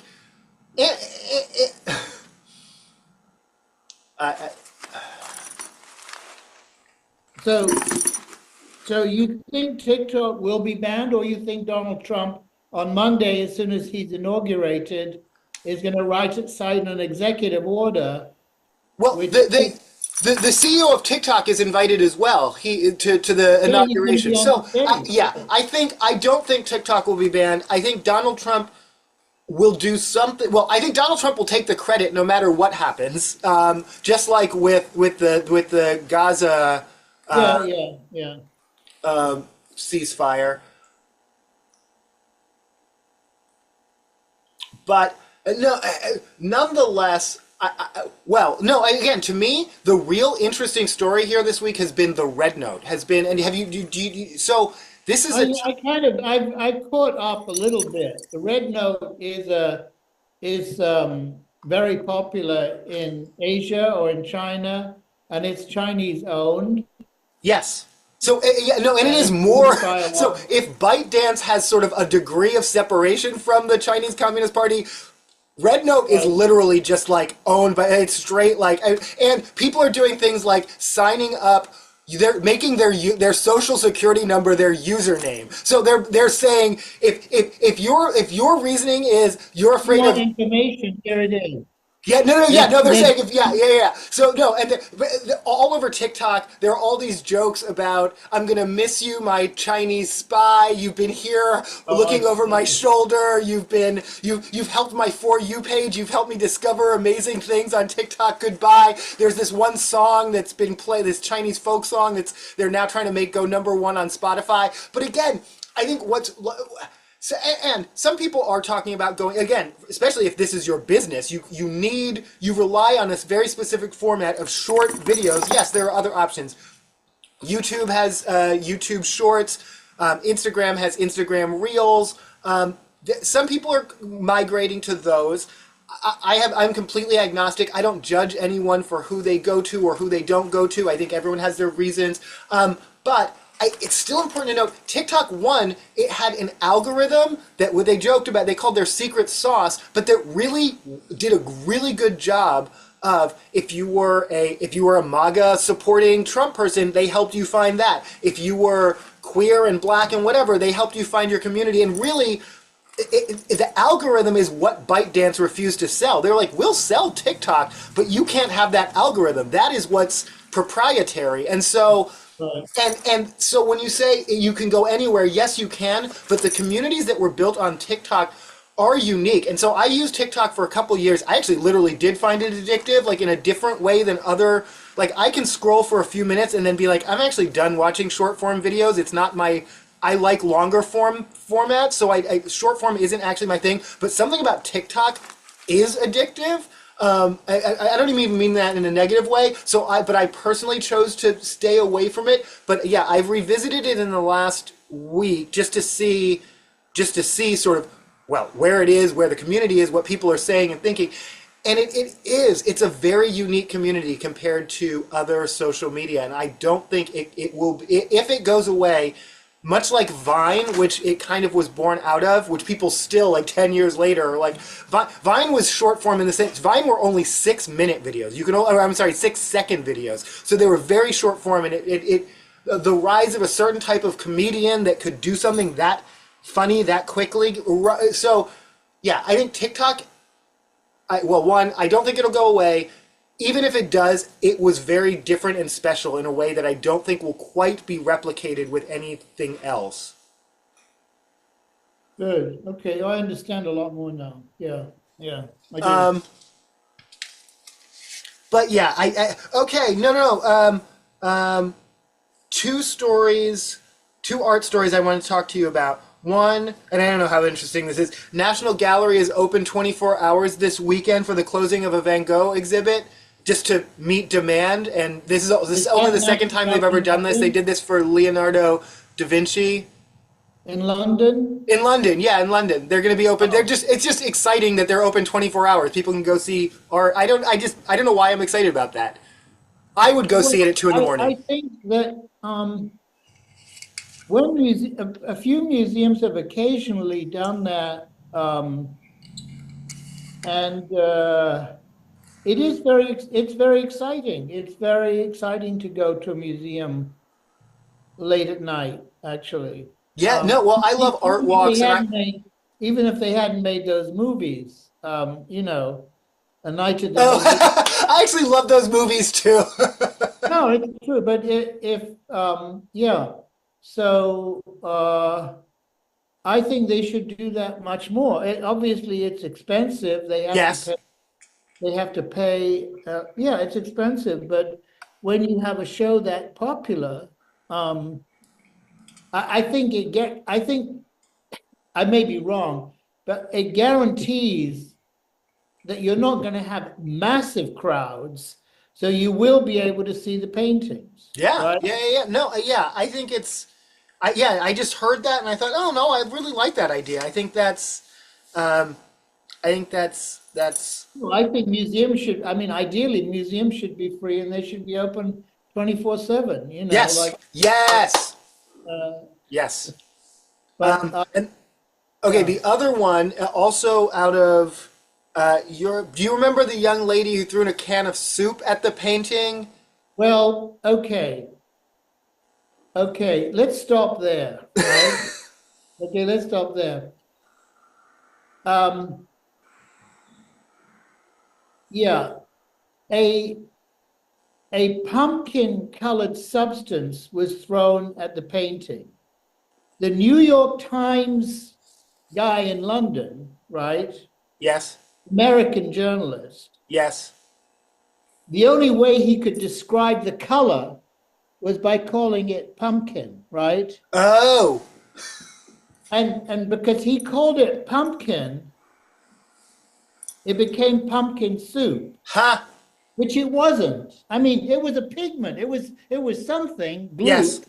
It went on the glass. It didn't go on the painting. Which is the other important detail that still to this day doesn't get. Okay, well, she No, got. no one except Tony Shafrazi, who spray painted Guernica Yeah, years ago. Nobody except him that I know of has actually. Well, no, there's a couple of mad people, but these protesters have not damaged works of art. They've damaged frames yes, and they've damaged the glazing. yes.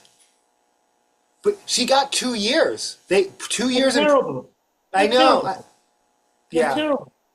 yeah. But she's a martyr, so maybe she can make something of that. I don't know. I It'll don't know, help. but I just thought that was a little bit wild. That It's not going to deter people, you know? say it again. It's not going to deter people No, from well, no. protesting. Yeah, I yeah. feel badly for the guards. I feel badly for I mean, I think they'd be better off if they went down Madison or Bond Street and threw things at Louis Vuitton's windows or something. Right, right. I mean, I don't know. There are plenty of things that people hold dear that they could make a point with. Well, I also think. I mean, I think, and again, is this just me with my anarchist branding? But now I'm 50. I Right. really rethink the optics of a lot of things, including property damage. I mean, I'm thinking, especially again, in the United States, the next 4 years, there was a women's march, or it's been rebranded a People's March. But if you remember in 2016, at Donald, or the day after Donald Trump's inauguration, it was actually the biggest single day protest in American history. Many, many more people than actually showed up at the inauguration. 500,000 people in Washington, millions across the country. Remember the pink pussy hats. Yeah, yeah. Today, I didn't even attend. One of the founders was questioning. Again, it's. I will be going to an MLK Day event on Monday. I am a little bit concerned actually that people are going to try and co-opt it because this is a Central District Black community event that has happened for 50 years. A lot of them are. It's church led. It is a community event, and I think protesters are coming. And so, for instance, when we march on MLK Day, the cops that show up are kind of like the officer friendly cops. Yeah, I get it. They're going to bring the cops that show up in the riot gear with the, and I don't, I'm just inviting, this is my invitation. If you show up for MLK Day, please show up to listen, not to speak, if that makes sense. You know what I mean? Like, I hope Absolutely. Yeah. but my point being, yeah, no, I was at a protest, and this has not been reported anywhere because I don't think they damaged anything. It was a Gaza protest, and I talked about it. When I've participated in them, it has been as an independent journalist, not a participant. I'm not chanting. And I've heard them chant things that make me uncomfortable. I've heard them chant things that sound anti-Semitic to me. There are parts of that movement that I actually really struggle with. But someone threw a rock at a bank window. We all stopped and turned and looked. The police were there, but I guess because it didn't cause any damage, I don't think there was an arrest. It was never reported in the media. But the point being, had they busted a bank window, would that have gotten positive attention for the movement? I am really just questioning.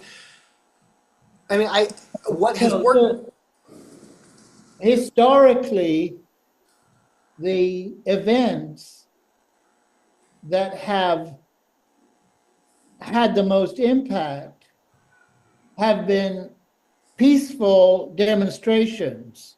Yes, And it had the impact either because of the scale of them or yes, the diversity of them, yes, or because they have been opposed by people, by authorities who are not peaceful. In other words, like civil rights marches, which were peaceful events, but they were opposed by, you know, police or whatever. But you, I don't. And once you have a protest that incorporates violence as part of its protest, you've lost your moral ground. You've lost your moral. I agree. Though I will always, and I'm not to defend anyone, but make the distinction between violence and property damage, because violence is against humans, and those are intentionally conflated, and that's why to me this is important because. Okay, I agree with you 100%. The most powerful protest I participated during the whole sort of 2021 George Floyd uprising was a silent march through very affluent neighborhoods, but tens of thousands of people from all over Seattle, but completely silent. No chanting, no, and just marching. And some people had candles, and it was more like a vigil. But I also am from Seattle, where literally one cop car was burned, but that image is still used. They still call us an anarchist city. That is the excuse to define us as a violent anarchist city. But again, it was. I don't mean to be like it was just a cop car, but it was property damage. No one was hurt. No, and there is a distinction between violence and property damage. Yeah. But Any excuse. and I wouldn't do either right now. I don't think I think the optics of but I don't know. I agree. I think generally the mood is the opposition is in disarray right. and is depressed, and I don't know whether Trump's actions going forward are going to be so terrible that it will ignite a strong concerted opposition, or whether he's just going to win. I don't know. But I mean, the only thing that's going for us is his age in 2 terms, and possibly the midterm elections. Right. No, okay, there's the midterms. I mean, I'm already thinking about who it's now that they've perfected a formula again, we're definitely going to be talking about him for the next 4 years, but it's less to me about him, but about they have, like I said, perfected a formula. They have coalesced. I mean, it's about Project 2025. I mean, they've laid it out what their plans are, and they're doing it. And how successful or effective he is in particular, I think the Democrats are in complete disarray. I think the left, what are they going to apply their energies to? Are they going to really organize in an effective way, or are they going to fight amongst themselves? Are they going to, I mean, I don't want to say like protesting in the street is pointless, but are they going to apply their energy and organize in ways that are genuinely effective? We have 2 years to the midterms. What candidates are people putting forward? How are we supporting them? I think that there's a lot of positivity that could be building, but we're not there yet. People are still just wringing their hands from November 5th. He's promised a lot. And how long does it take for people to realize it's not being delivered? Oh, well, no, that's already happening. Inflation isn't coming down. What happens if inflation keeps increasing and he doesn't wave a magic wand, that people Yeah, no, two things there. One, they're already walking back all their promises, some of which just blatantly like, well, that was campaign bluster. Of course Trump can't do anything about groceries. I mean, some of they're just blatantly walking back, but also it's already happening. The one of the first things that they want to cut or the Department of Efficiency is farm subsidies, which again, this is their meat and potatoes base. They want to immediately I saw that coming. I said if you vote for him, he won't care. He was still gonna. I mean, when you look at what government efficiency means, the only place to cut pork is red states because they're the ones who put the pork. Yeah. If you look at how taxes work, they flow from blue states to red states. There's no cutting of federal funds that is not going to harm red state constituents. It's just not possible. And so that's already happening. And then who else? I want to say like firefighters in New York. Someone else is already mad at them because, yeah, again, the fact that you voted for them is not going to make them do what you want them to do. No. They're going to do And whatever. they're not going to deliver. They're not delivering. Yeah, Except they're delivering to the people sitting next to Trump on Monday. Oh yeah, no. Oh For yeah, them. no. Oh my gosh, and how rabidly angry all the people who really, and again, I'm not going to feel sorry for them because they're racist at worst and at best xenophobic or whatever. But they're all the people who voted for him because he campaigned on illegals. They can't believe he's like HB1 visas. Absolutely, let's go. Like they're so angry about that. Yeah. And again, this isn't. I refuse to participate in any sense of like Schadenfreude because whatever he does, I hope it's for the best. I hope the best of everything he promised actually happens. I hope he makes childcare free for everyone in America, which will never happen. But let's pretend. I'm going to keep an optimistic mind because the worst of what could happen will happen to all of us, not just the people who we could. I can't sit back and laugh at the people who voted for him because I'm going to have to suffer from their. Okay. Yeah. You're riled up. No, I mean, I will be riled. I am riled up. Yeah. What? Okay. What? I mean, let's end on a. What are you watching? What do you? I have a recommendation for you. It's Tell me. called. It's called Nico 1988. It is about Nico's last tour. Oh, okay. It is about her relationship with her estranged son. It is about her relationship with being Nico from the Velvet Underground when in her mind I only sang 3 songs and played tambourine. That was 20 years ago. I'm making music now, but journalists only want to talk to me about Lou Reed and Andy Warhol. I'm playing with these young musicians who have no talent. They look up to me as a mother figure that I don't even want at all. She's a heroin addict, so she's a very imperfect mother figure to these young musicians that she's on tour with, and she doesn't even want to be there. It is, and the actress who does it also sings it. She sounds like Nico in her talking voice. She does This is a the movie. singing is pitch perfect. The movie, I mean, it is an amazing character study. It's called Nico 1988, and I highly recommend it. Oh, wow. That's very interesting. Yeah. Yeah, there's nothing sadder than an old factory girl getting old. Well, I actually, I mean, I found, no, yes, there is definitely sadness in it, but there's also, I enjoyed her resilience. I enjoyed the toughness of the performance, and the actress refused to give in to like this is sad. She really like portrayed Nico's ferocious. I don't know. Yeah, no, I really enjoyed the movie. Anyway, what are you watching? What are you reading? Listening to? Um, well, I finished Squid Games. That was Mhm. the second very disappointing. Oh, Well, I mean, disappointing in that I now I have to wait until oh, September. okay. No, then yeah, no. So yeah, no, it's disappointing that it's Same over. thing for the Day of the Jackal. Yes.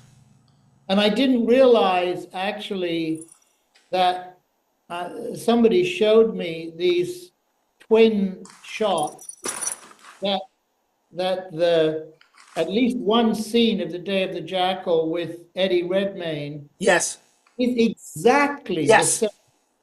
as with I can't remember his name. I mean, Oh, Robert is not Robert Forsyth. no, but it's like he's the right, yeah. Yeah, I, we know who it is, but it's yeah, exactly. I mean, everything is yes, exactly the same. yeah, yeah, yeah. I thought that was really interesting. That they did that.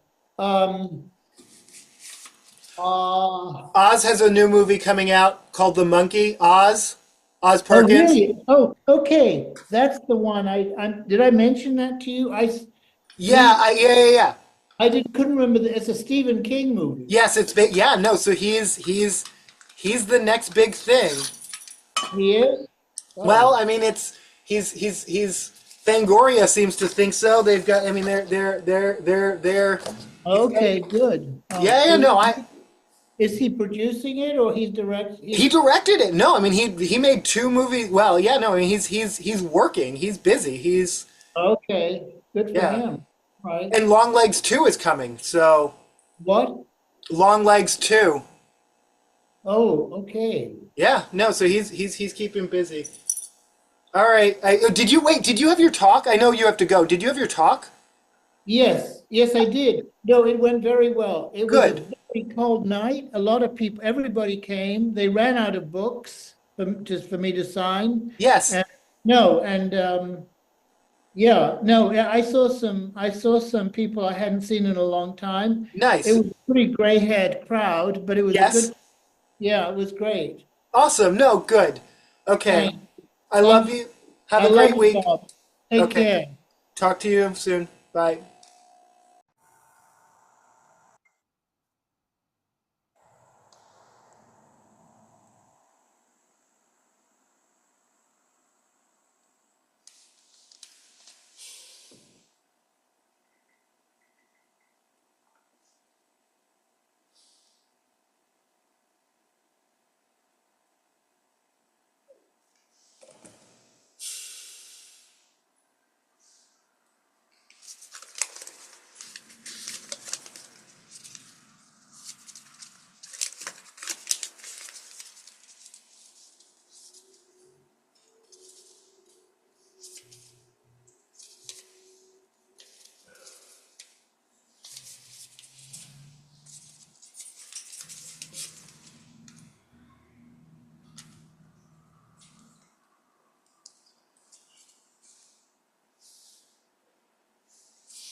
Hello.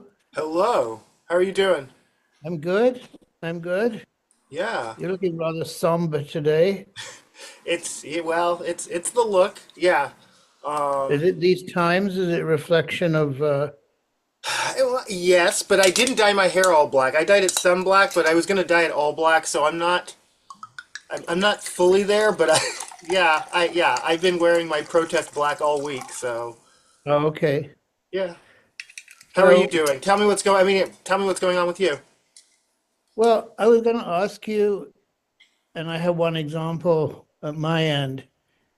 If there was anything in your workplace that has specifically been affected this week Yes, by but no, uh, yeah, what's yours? Go ahead.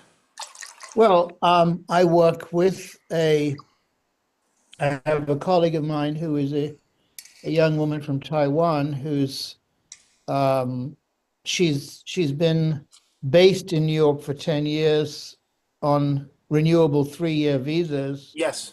and it's coming up for renewal at the end of March. And the immigration lawyer who she's been using the whole time has told her that she may well have to go back to Taiwan and wait because nothing is happening. In other words, there's no it it's apparent it's not that there seems to be anything specifically directed, you know, at her Right. group or whatever. It's just that there's no activity. So people who may be not necessarily affected in terms of new policy, Right. they're not getting processed. They're not getting processed, Right. which of course is a civil wrong. I mean, if they, if they're not getting processed. So, and And I'm along with there's nothing. oh, good. Go ahead. No, you go finish. Yeah. I was just saying there's nothing, there is no recourse. In other words, there's no, because they're just not doing anything. No, and I mean, I was hearing things on NPR, the same thing about people who are legal in this country, not from regions that have particularly been targeted, who are now just being caught up in, yeah, what they're doing, which is again a civil wrong for individuals, but it is also for our society because these are people who've been here a long time, who pay taxes, who have jobs, who are Yeah.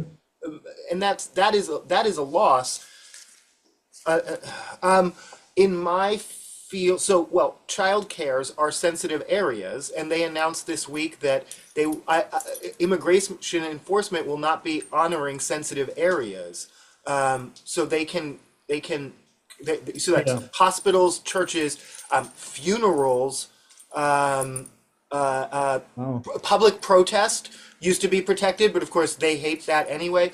But yeah, no, schools. So our superintendent of public instruction, that's K through 12, came out with guidance for Washington State. Washington State has been, I mean, our current governor, our newly elected governor, sued Trump 100 times when Trump was in office the last time. Our new attorney general has already sued Trump. It is our Seattle federal court that has blocked the birthright. I mean, Washington has always done what it can. And the last time around, there were ICE planes flying people out of Boeing Field just a few blocks from my house, which was kind of hush hush, but it was King County Sheriff was cooperating with ICE, and that was the last time. So this time, when they're really saying gloves are off, we're going to go into all these locations. So yeah, the people, and I know from the last time around, the childcare programs that I work with, that the coaches I support work with, they have families who are undocumented. They have staff who are undocumented. mm, So I yeah I so it no it and when we're sending out guidance this week about how you know make them show you a warrant and all those, so it's I went from here's some wintertime outdoor activities to yeah, here's what you do when they show up with a warrant at your door very quickly this week, which is well, for some reason yesterday morning, the news I was listening to, or was on the was screening, was actually a local NBC affiliate in Virginia, because they were talking about things going on in Washington area, yes, and it was very clear that there were local government officials who were issuing very specific instructions in many languages to people saying, don't sign anything, don't say anything. In other words, yeah, they were clearly so but so you have a federal government, and which is in many states or places, is in direct opposition to local government, right? yes, In other words, yeah. well, isn't that what happens when there's a civil war? I mean, Well, no, well, I was going to say, I mean, isn't that a recipe for, you know, people who are in official positions who, but each one believes that they're right. right, but what I think is, well, no, okay, well, there are two ways to look at it. One, I think what's interesting is, from my perspective, looking at them and always accusing them of hypocrisy, they say that they believe in states' rights, except for when they're in power, in which case they will grab all the power and sign all the executive orders and Yeah. take away all the executive rights. On the flip side, someone else did observe. Us, the left, whoever, suddenly when they're in power, become very into like suddenly we're suddenly we become very states' rights, like very like which is normally a right wing sort of perspective. So that being said, of course, yet again they're talking about California. Can California secede? I mean, I don't think that's anything like that is realistic, but I do think and we have planned for years Washington, Oregon, and California forming sort of economic alliances that strengthen our region, and not necessarily interested in what I mean. California is like, I mean, and the especially this week when they keep talking about, well, and any wildfire funds is going to have to come with strings. California Well, supply. that's because they burn they caused the wildfires themselves, right? Or Newsom caused the He set wildfires, them or himself, right? No, exactly. liberalism, But liberalism. the fact is, California puts out much more money in taxes to the rest of the country than it takes in. California supplies a third of the nation's food. I mean, California, you're not. California doesn't need you. California is the world's fifth largest economy. California doesn't need the rest of the Yeah, country. But yeah, I don't know. yeah. But have you had any directives in terms of DEI or being muffled or I need to be very careful here. I no. I brought it up this was completely off the record. I was sitting with my CEO at a retirement party for someone who's been with the organization for 30 years. And I just have, what's funny was she asked me how I was doing, but she was talking about a work situation, and I did, and I without naming any names, but I just said, I'm really nervous about what it means. The last time our organization sort of web, and then she realized what I was talking about. Oh, this, yeah, yeah. But I said we might will we have to change our mission, because our mission is explicitly yeah, anti-racist, yeah. and what she didn't say no was what she said was, after pausing and thinking, I didn't think about that. So Really? meaning that's a possibility. I mean, the example I gave the last time they were in power, we actually went for a federal contract while knowing with the mission that we have now, exactly what they're actually accusing people of doing at the federal level, which is like coding things and using. That's kind of what we did. I mean, I have to be Yeah, honest. That's we yeah. we we didn't use the word explicitly in the contract anti-racist, but we said things like people furthest from opportunity. That doesn't actually mean race. That doesn't only mean race-based. That can mean people who are rural. That can mean people who have less Yeah, access to yeah. technology. It can mean a lot of things, including DEI doesn't exclude it. It's not what they think it is, and I continue No, to believe, as long as we do what we're doing, which is not what they're accusing us of and not what they think it is, we should be okay. But I'll let you know. I will keep you updated as to what will happen, including, will we be the contracts that are just canceled? I don't know. Will they just well, use AI as to? we're talking, I'm thinking, and I haven't talked to anybody else at NIFA this week, but I mean, NIFA has spent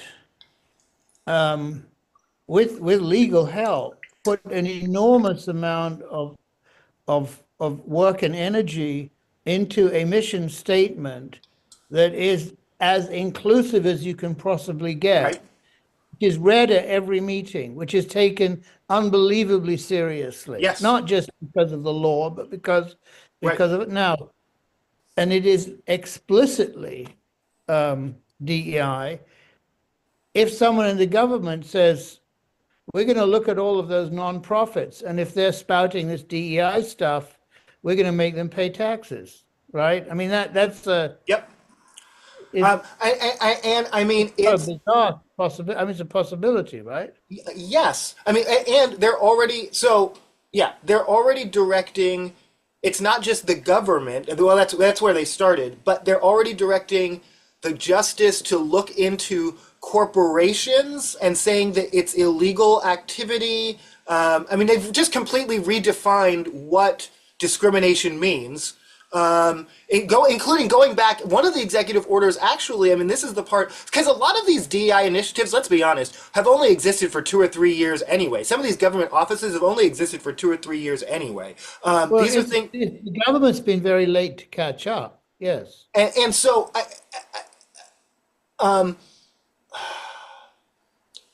But one of the executive orders targets something that goes back to the EEOC, the Employment Commission that Lyndon Johnson signed in 1965. They're actually undoing parts of the 1965 civil Yes, rights yes, yes, right now. because I that's mean, actually the root of it. I mean, that's the foundation of DEI, actually, if to right. start philosophically, it is. So yeah.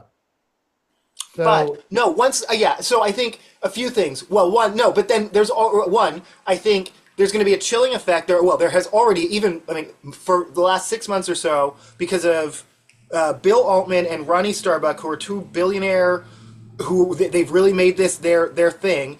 They threatening companies. A lot of companies have scaled back even preemptively. But now you're going to see a lot more chilling effect. A lot more companies scaling back.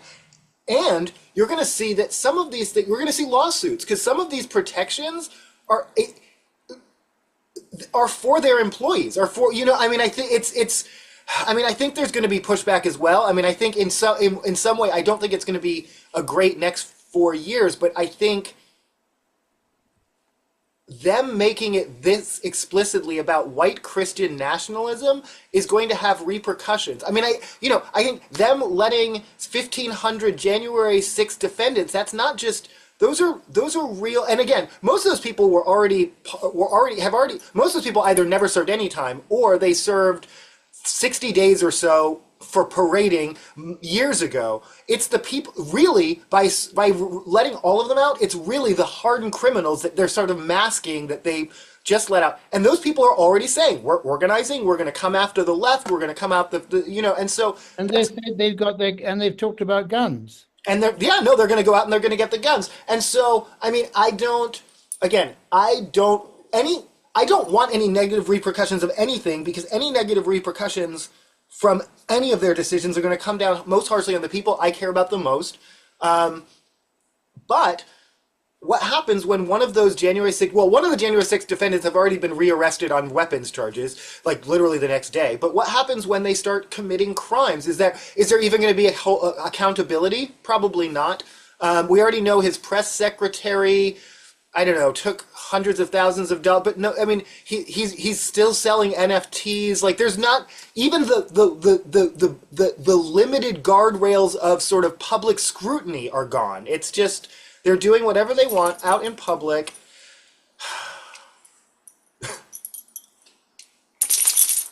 And Sorry, only one or two Republicans are seem to be bothered by this. Say it again.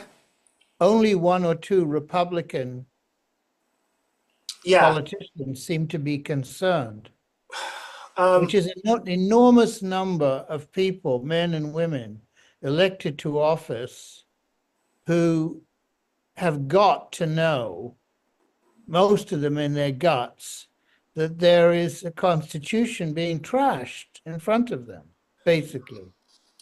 And an oligarchy is forming,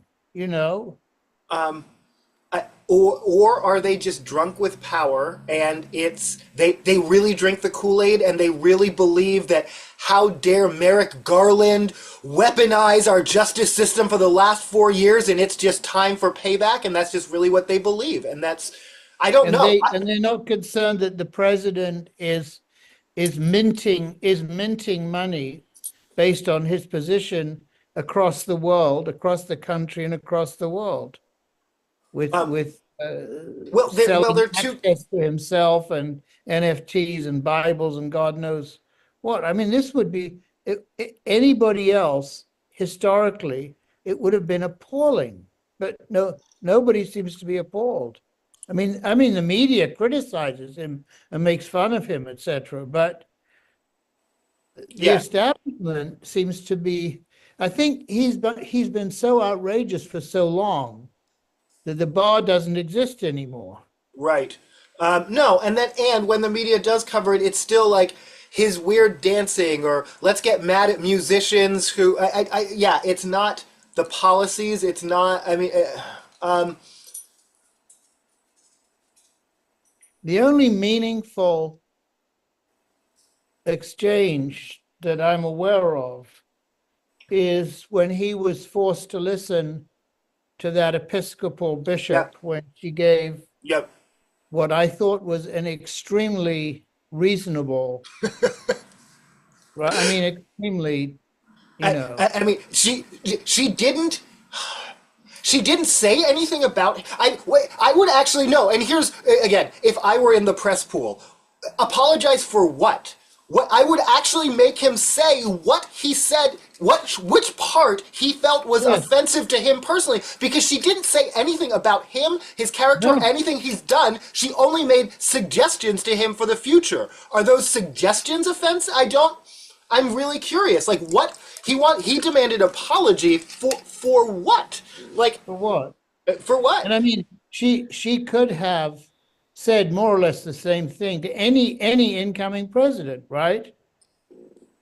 Right? Yes. No. He Yes. chose, he realized that it was directed at him because he wasn't going to do any of that, or he wasn't doing any of that. Okay. This reminds me, and I'm going to make a strange parallel. You may know Blake Lively and this actor slash director Yes, from this movie. So he is separately suing her husband Ryan Reynolds because he says he is the basis for the character of Nice Pool. Nice Pool is the if you remember, there are all the various versions of Deadpool. Nice yes, Pool is the one who wears a man bun and is actually looks like Ryan Reynolds and is really kind of like peaceful, but you can tell yes, it's really like fake California, like superficial. yes, yes. But Justin Baldoni's reasoning in his lawsuit that this character is based on him is that he wears a man bun and that he has a podcast that is about feminism. Because Nice Pool jokes, I have a podcast where I make money off of being a man talking about feminism. So But he's he's saying suing Ryan Reynolds, who was acting a character, in a movie. because he says the character That is guy believes was based on him. yes, So, and now. but he's not suing the writers or the producers Oh, of the Ryan movie. Reynolds is the writer. No, Ryan Reynolds is the writer. But Oh, okay, yeah. okay. So he did create the character. And he did, and now the guy wants all the notes from the movie student. But I mean, backdoor, he probably did base it on this guy. But the real Yeah, what but I just the don't part that you I think find is that in the interesting. history of Hollywood, movies, there have been lots of in jokes that we didn't get, but they got, Of right? course, Were and references to people they knew.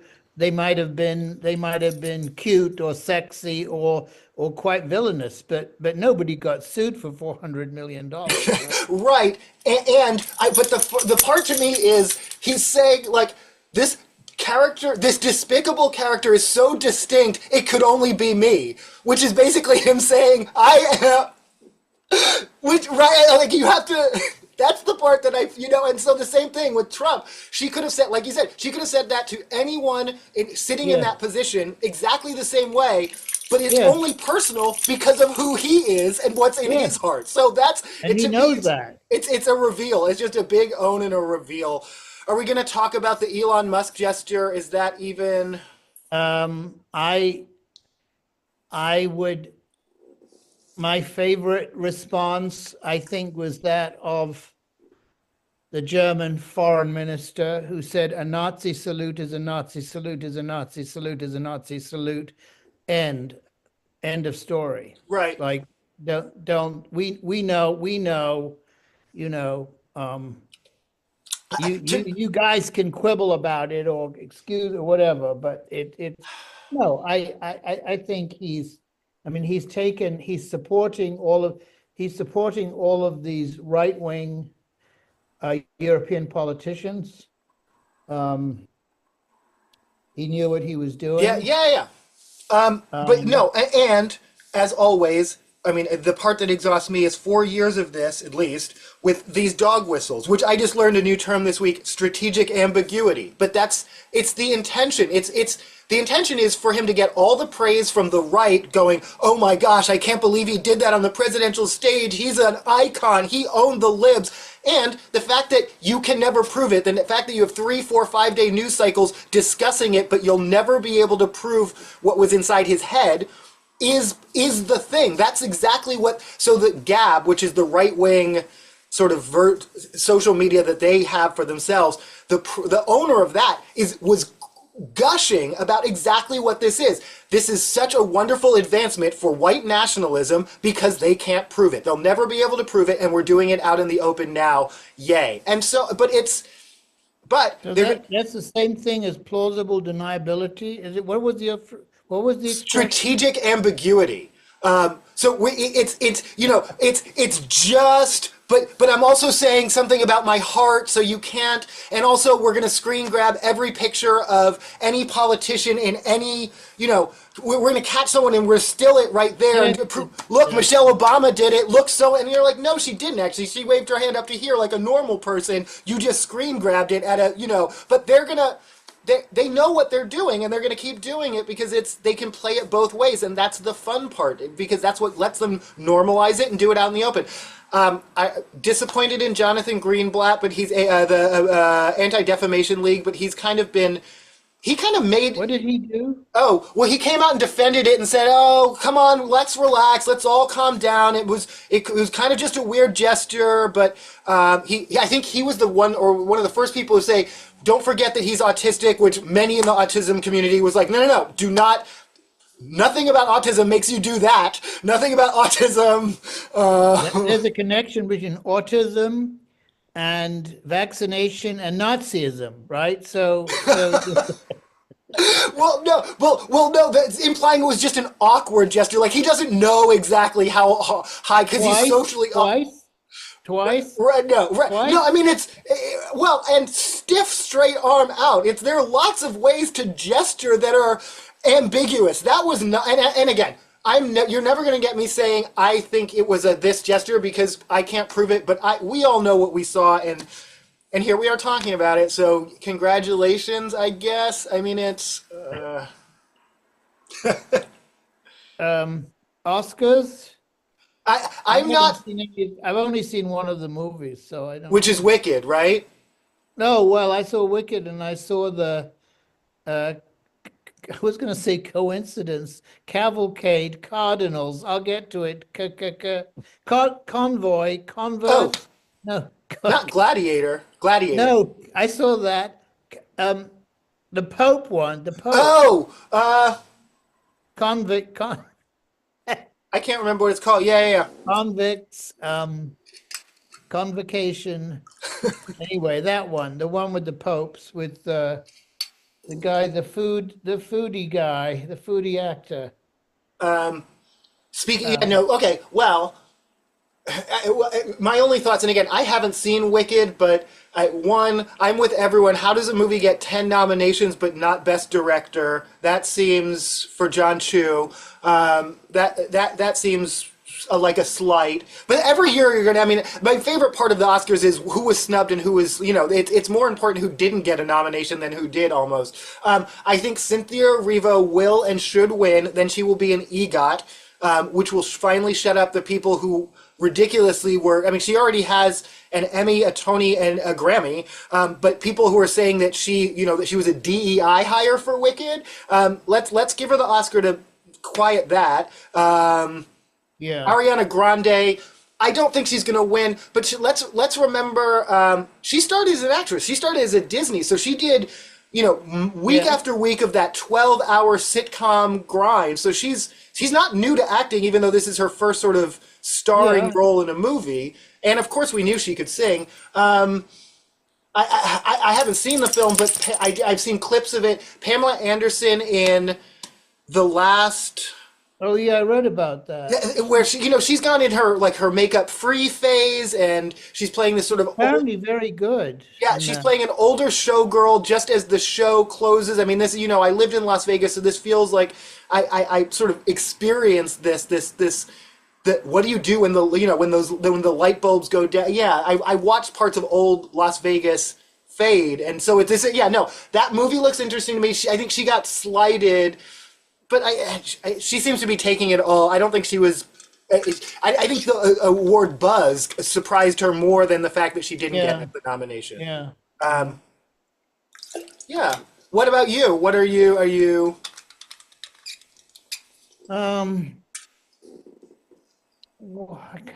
I'm trying to think back on on the week. I've got a podcast next week about my book, and I've got interestingly, the I mean, this is sort of this is a kind of development in my industry, which is kind of interesting. I've had the same, I use the same art insurance company that the gallery uses. I mean, Yes. there aren't many, right? Yes. And well, there are now, but there didn't used to be many. Hmm. So, and they're brokers, and they, um, they have a pretty good clientele. But art insurance companies are basically below the radar. I mean, they don't need well, obviously well, let's put it this way. What they have now developed towards is asking someone like me to go to participate in what they call a salon talk, where they invite, I don't know, other clients and people to come to their offices.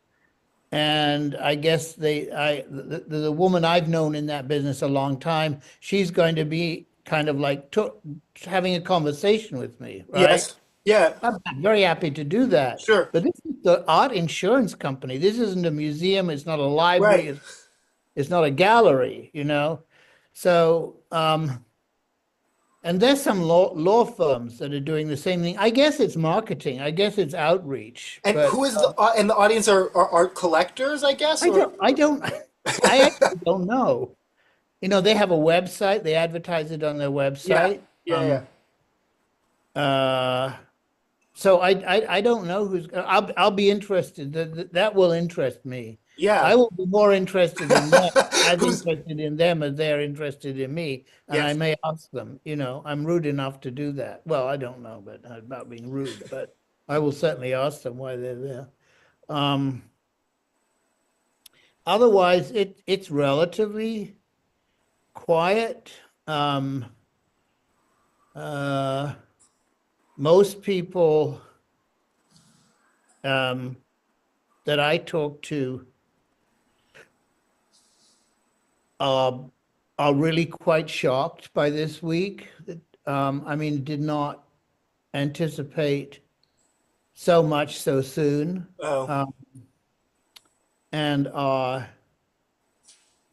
not feeling good about it. mhm. But of course, the curse is that um, the art market is supported by wealthy people. Wealthy people seem to be Trump's constituency. So if he panders to them, then it's possible that the art market will benefit. I don't know.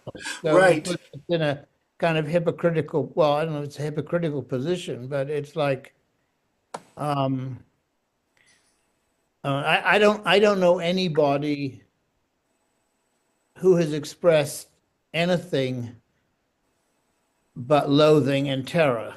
Right. Oh no, I say Okay, but terror, then who? but But just okay. Yeah. No, go ahead.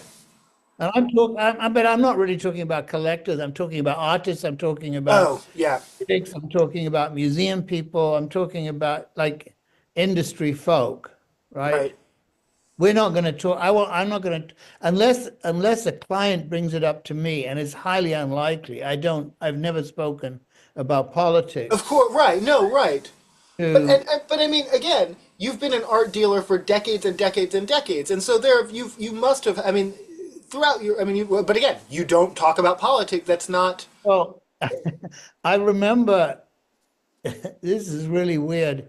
I mean, I hadn't been in the business more than a couple of years, and there was an artist who I can't remember his name now, but um, everybody knew him. He came to openings. He looked normal, right? And he did these abstract squiggly paintings that were quite successful. And I remember somebody, I don't know, with Jim Rosenquist, somebody took me aside and they said, I don't know what it was, let's say his name was Fred Smith. Do you know Fred Smith is a Republican? Huh. And like, I really, I kind of looked for his horns. Yeah, no, yeah. Because it was so, in those days, it was I barely knew anything about American politics, but it was a given that you would be a Democrat, right? It Right. was a given, Yes. you know, If not further left, if as not an fur artist, if not much further left, if not yes, much further left, yes. yeah. But he was like,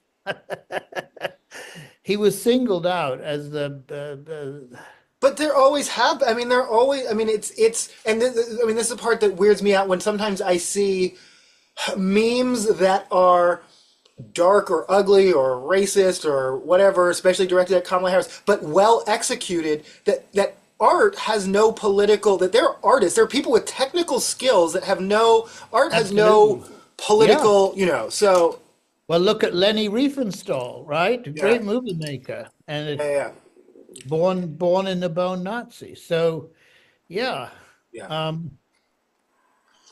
yeah. Anyway, so I don't know. I'm not in state of total despair, but No, no. I mean, I'm it's concerned. sure.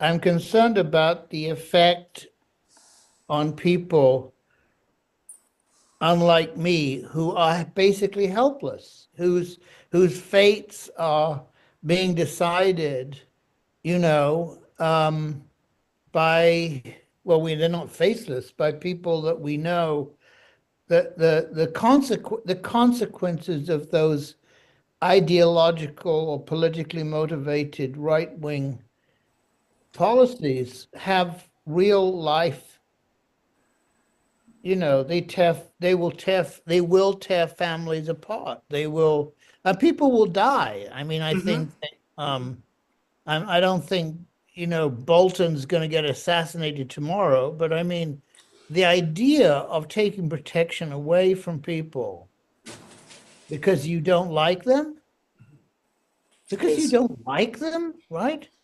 Or because they're not loyal to you. No, But I mean, again, I don't want anything to happen.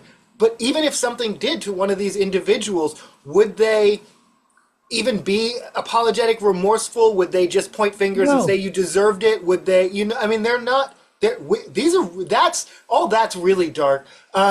Yeah, but again, even as aspects of my own identity are being used as the political footballs, I still do feel very privileged where I am, where I live. Like I said, I have a state with very strong protections, but yeah, but there are others and people in this community, in our communities, that I think that I am worried about. And this is 1 week, and we got to keep going. We got to organize. We got to organize for the midterms. We've got to demand Yeah. our legislators that they're, election reforms so that things like this doesn't, a lot. I think we can keep staying. Well, actually, getting a couple more Congress people elected could have quite a blocking effect. Yes, I mean that guy Hesketh, he was right on the cusp, right? He needed Vance's vote to get to. right. No, right. I don't know whether this is just me sort of, yeah, no, whether exactly what they want, which is us tearing, they're just being so grinding and relentless that we get our wills get ground down. But I gave up on him. I kind of felt he was going to get nominated, and I had no energy to fight it. I think it was a really big mistake, and maybe this is just me personally, but to focus on his alcoholism, because I think that is something that I don't think out of 500, in the Congress, that they necessarily all have. I think the Well, abuse. you're right. You're right.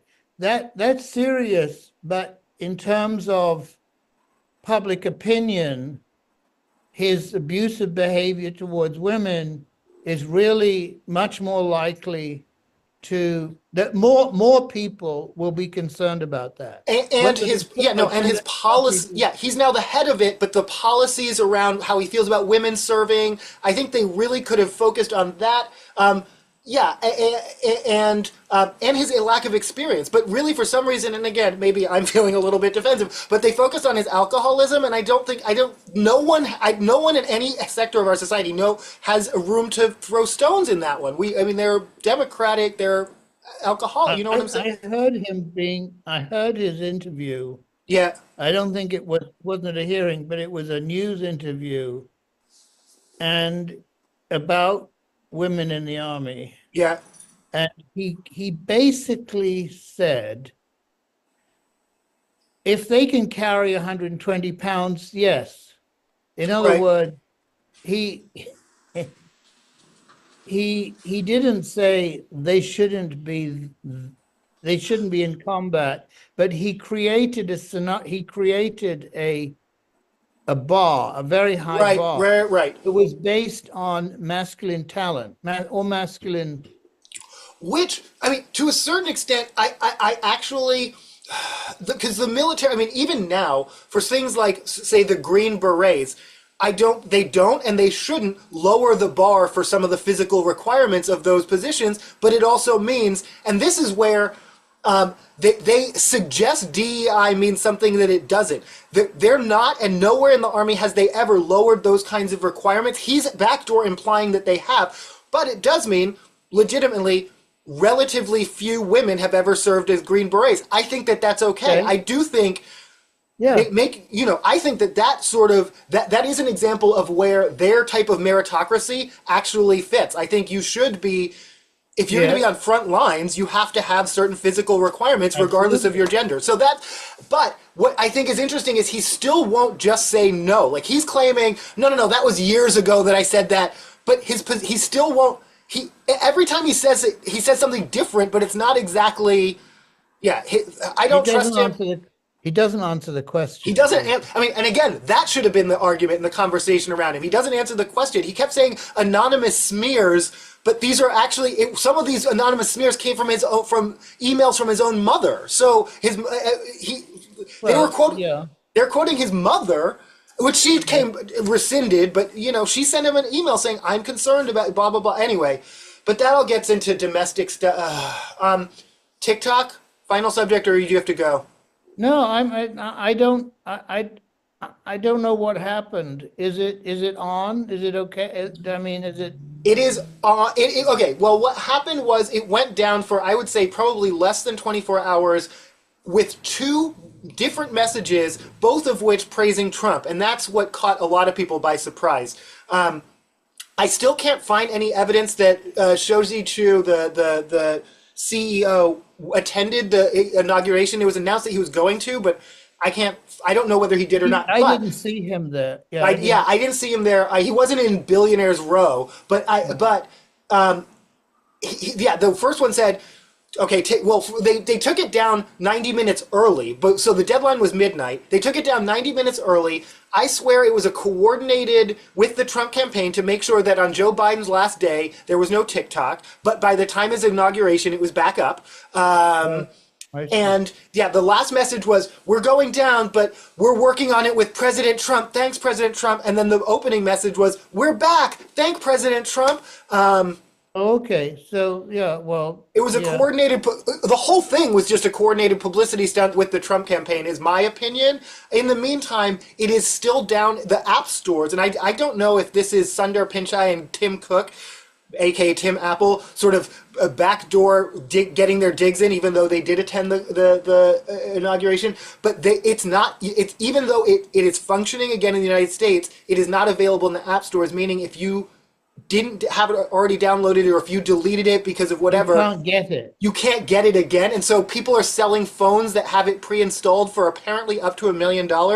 My phone happens to have TikTok, Lemonade, which is another, ByteDance, and RedNote, which is the new one that I think is the most, or it's not new, but it's newer to English language users. Up until a week ago, it was Mandarin only. And so that's the one where people are saying, "Oh wow, it's kind of like breached the firewall," and there's really interesting cross-cultural communication happening on Red Note. Oh, yeah, yeah, yeah. I did read about that.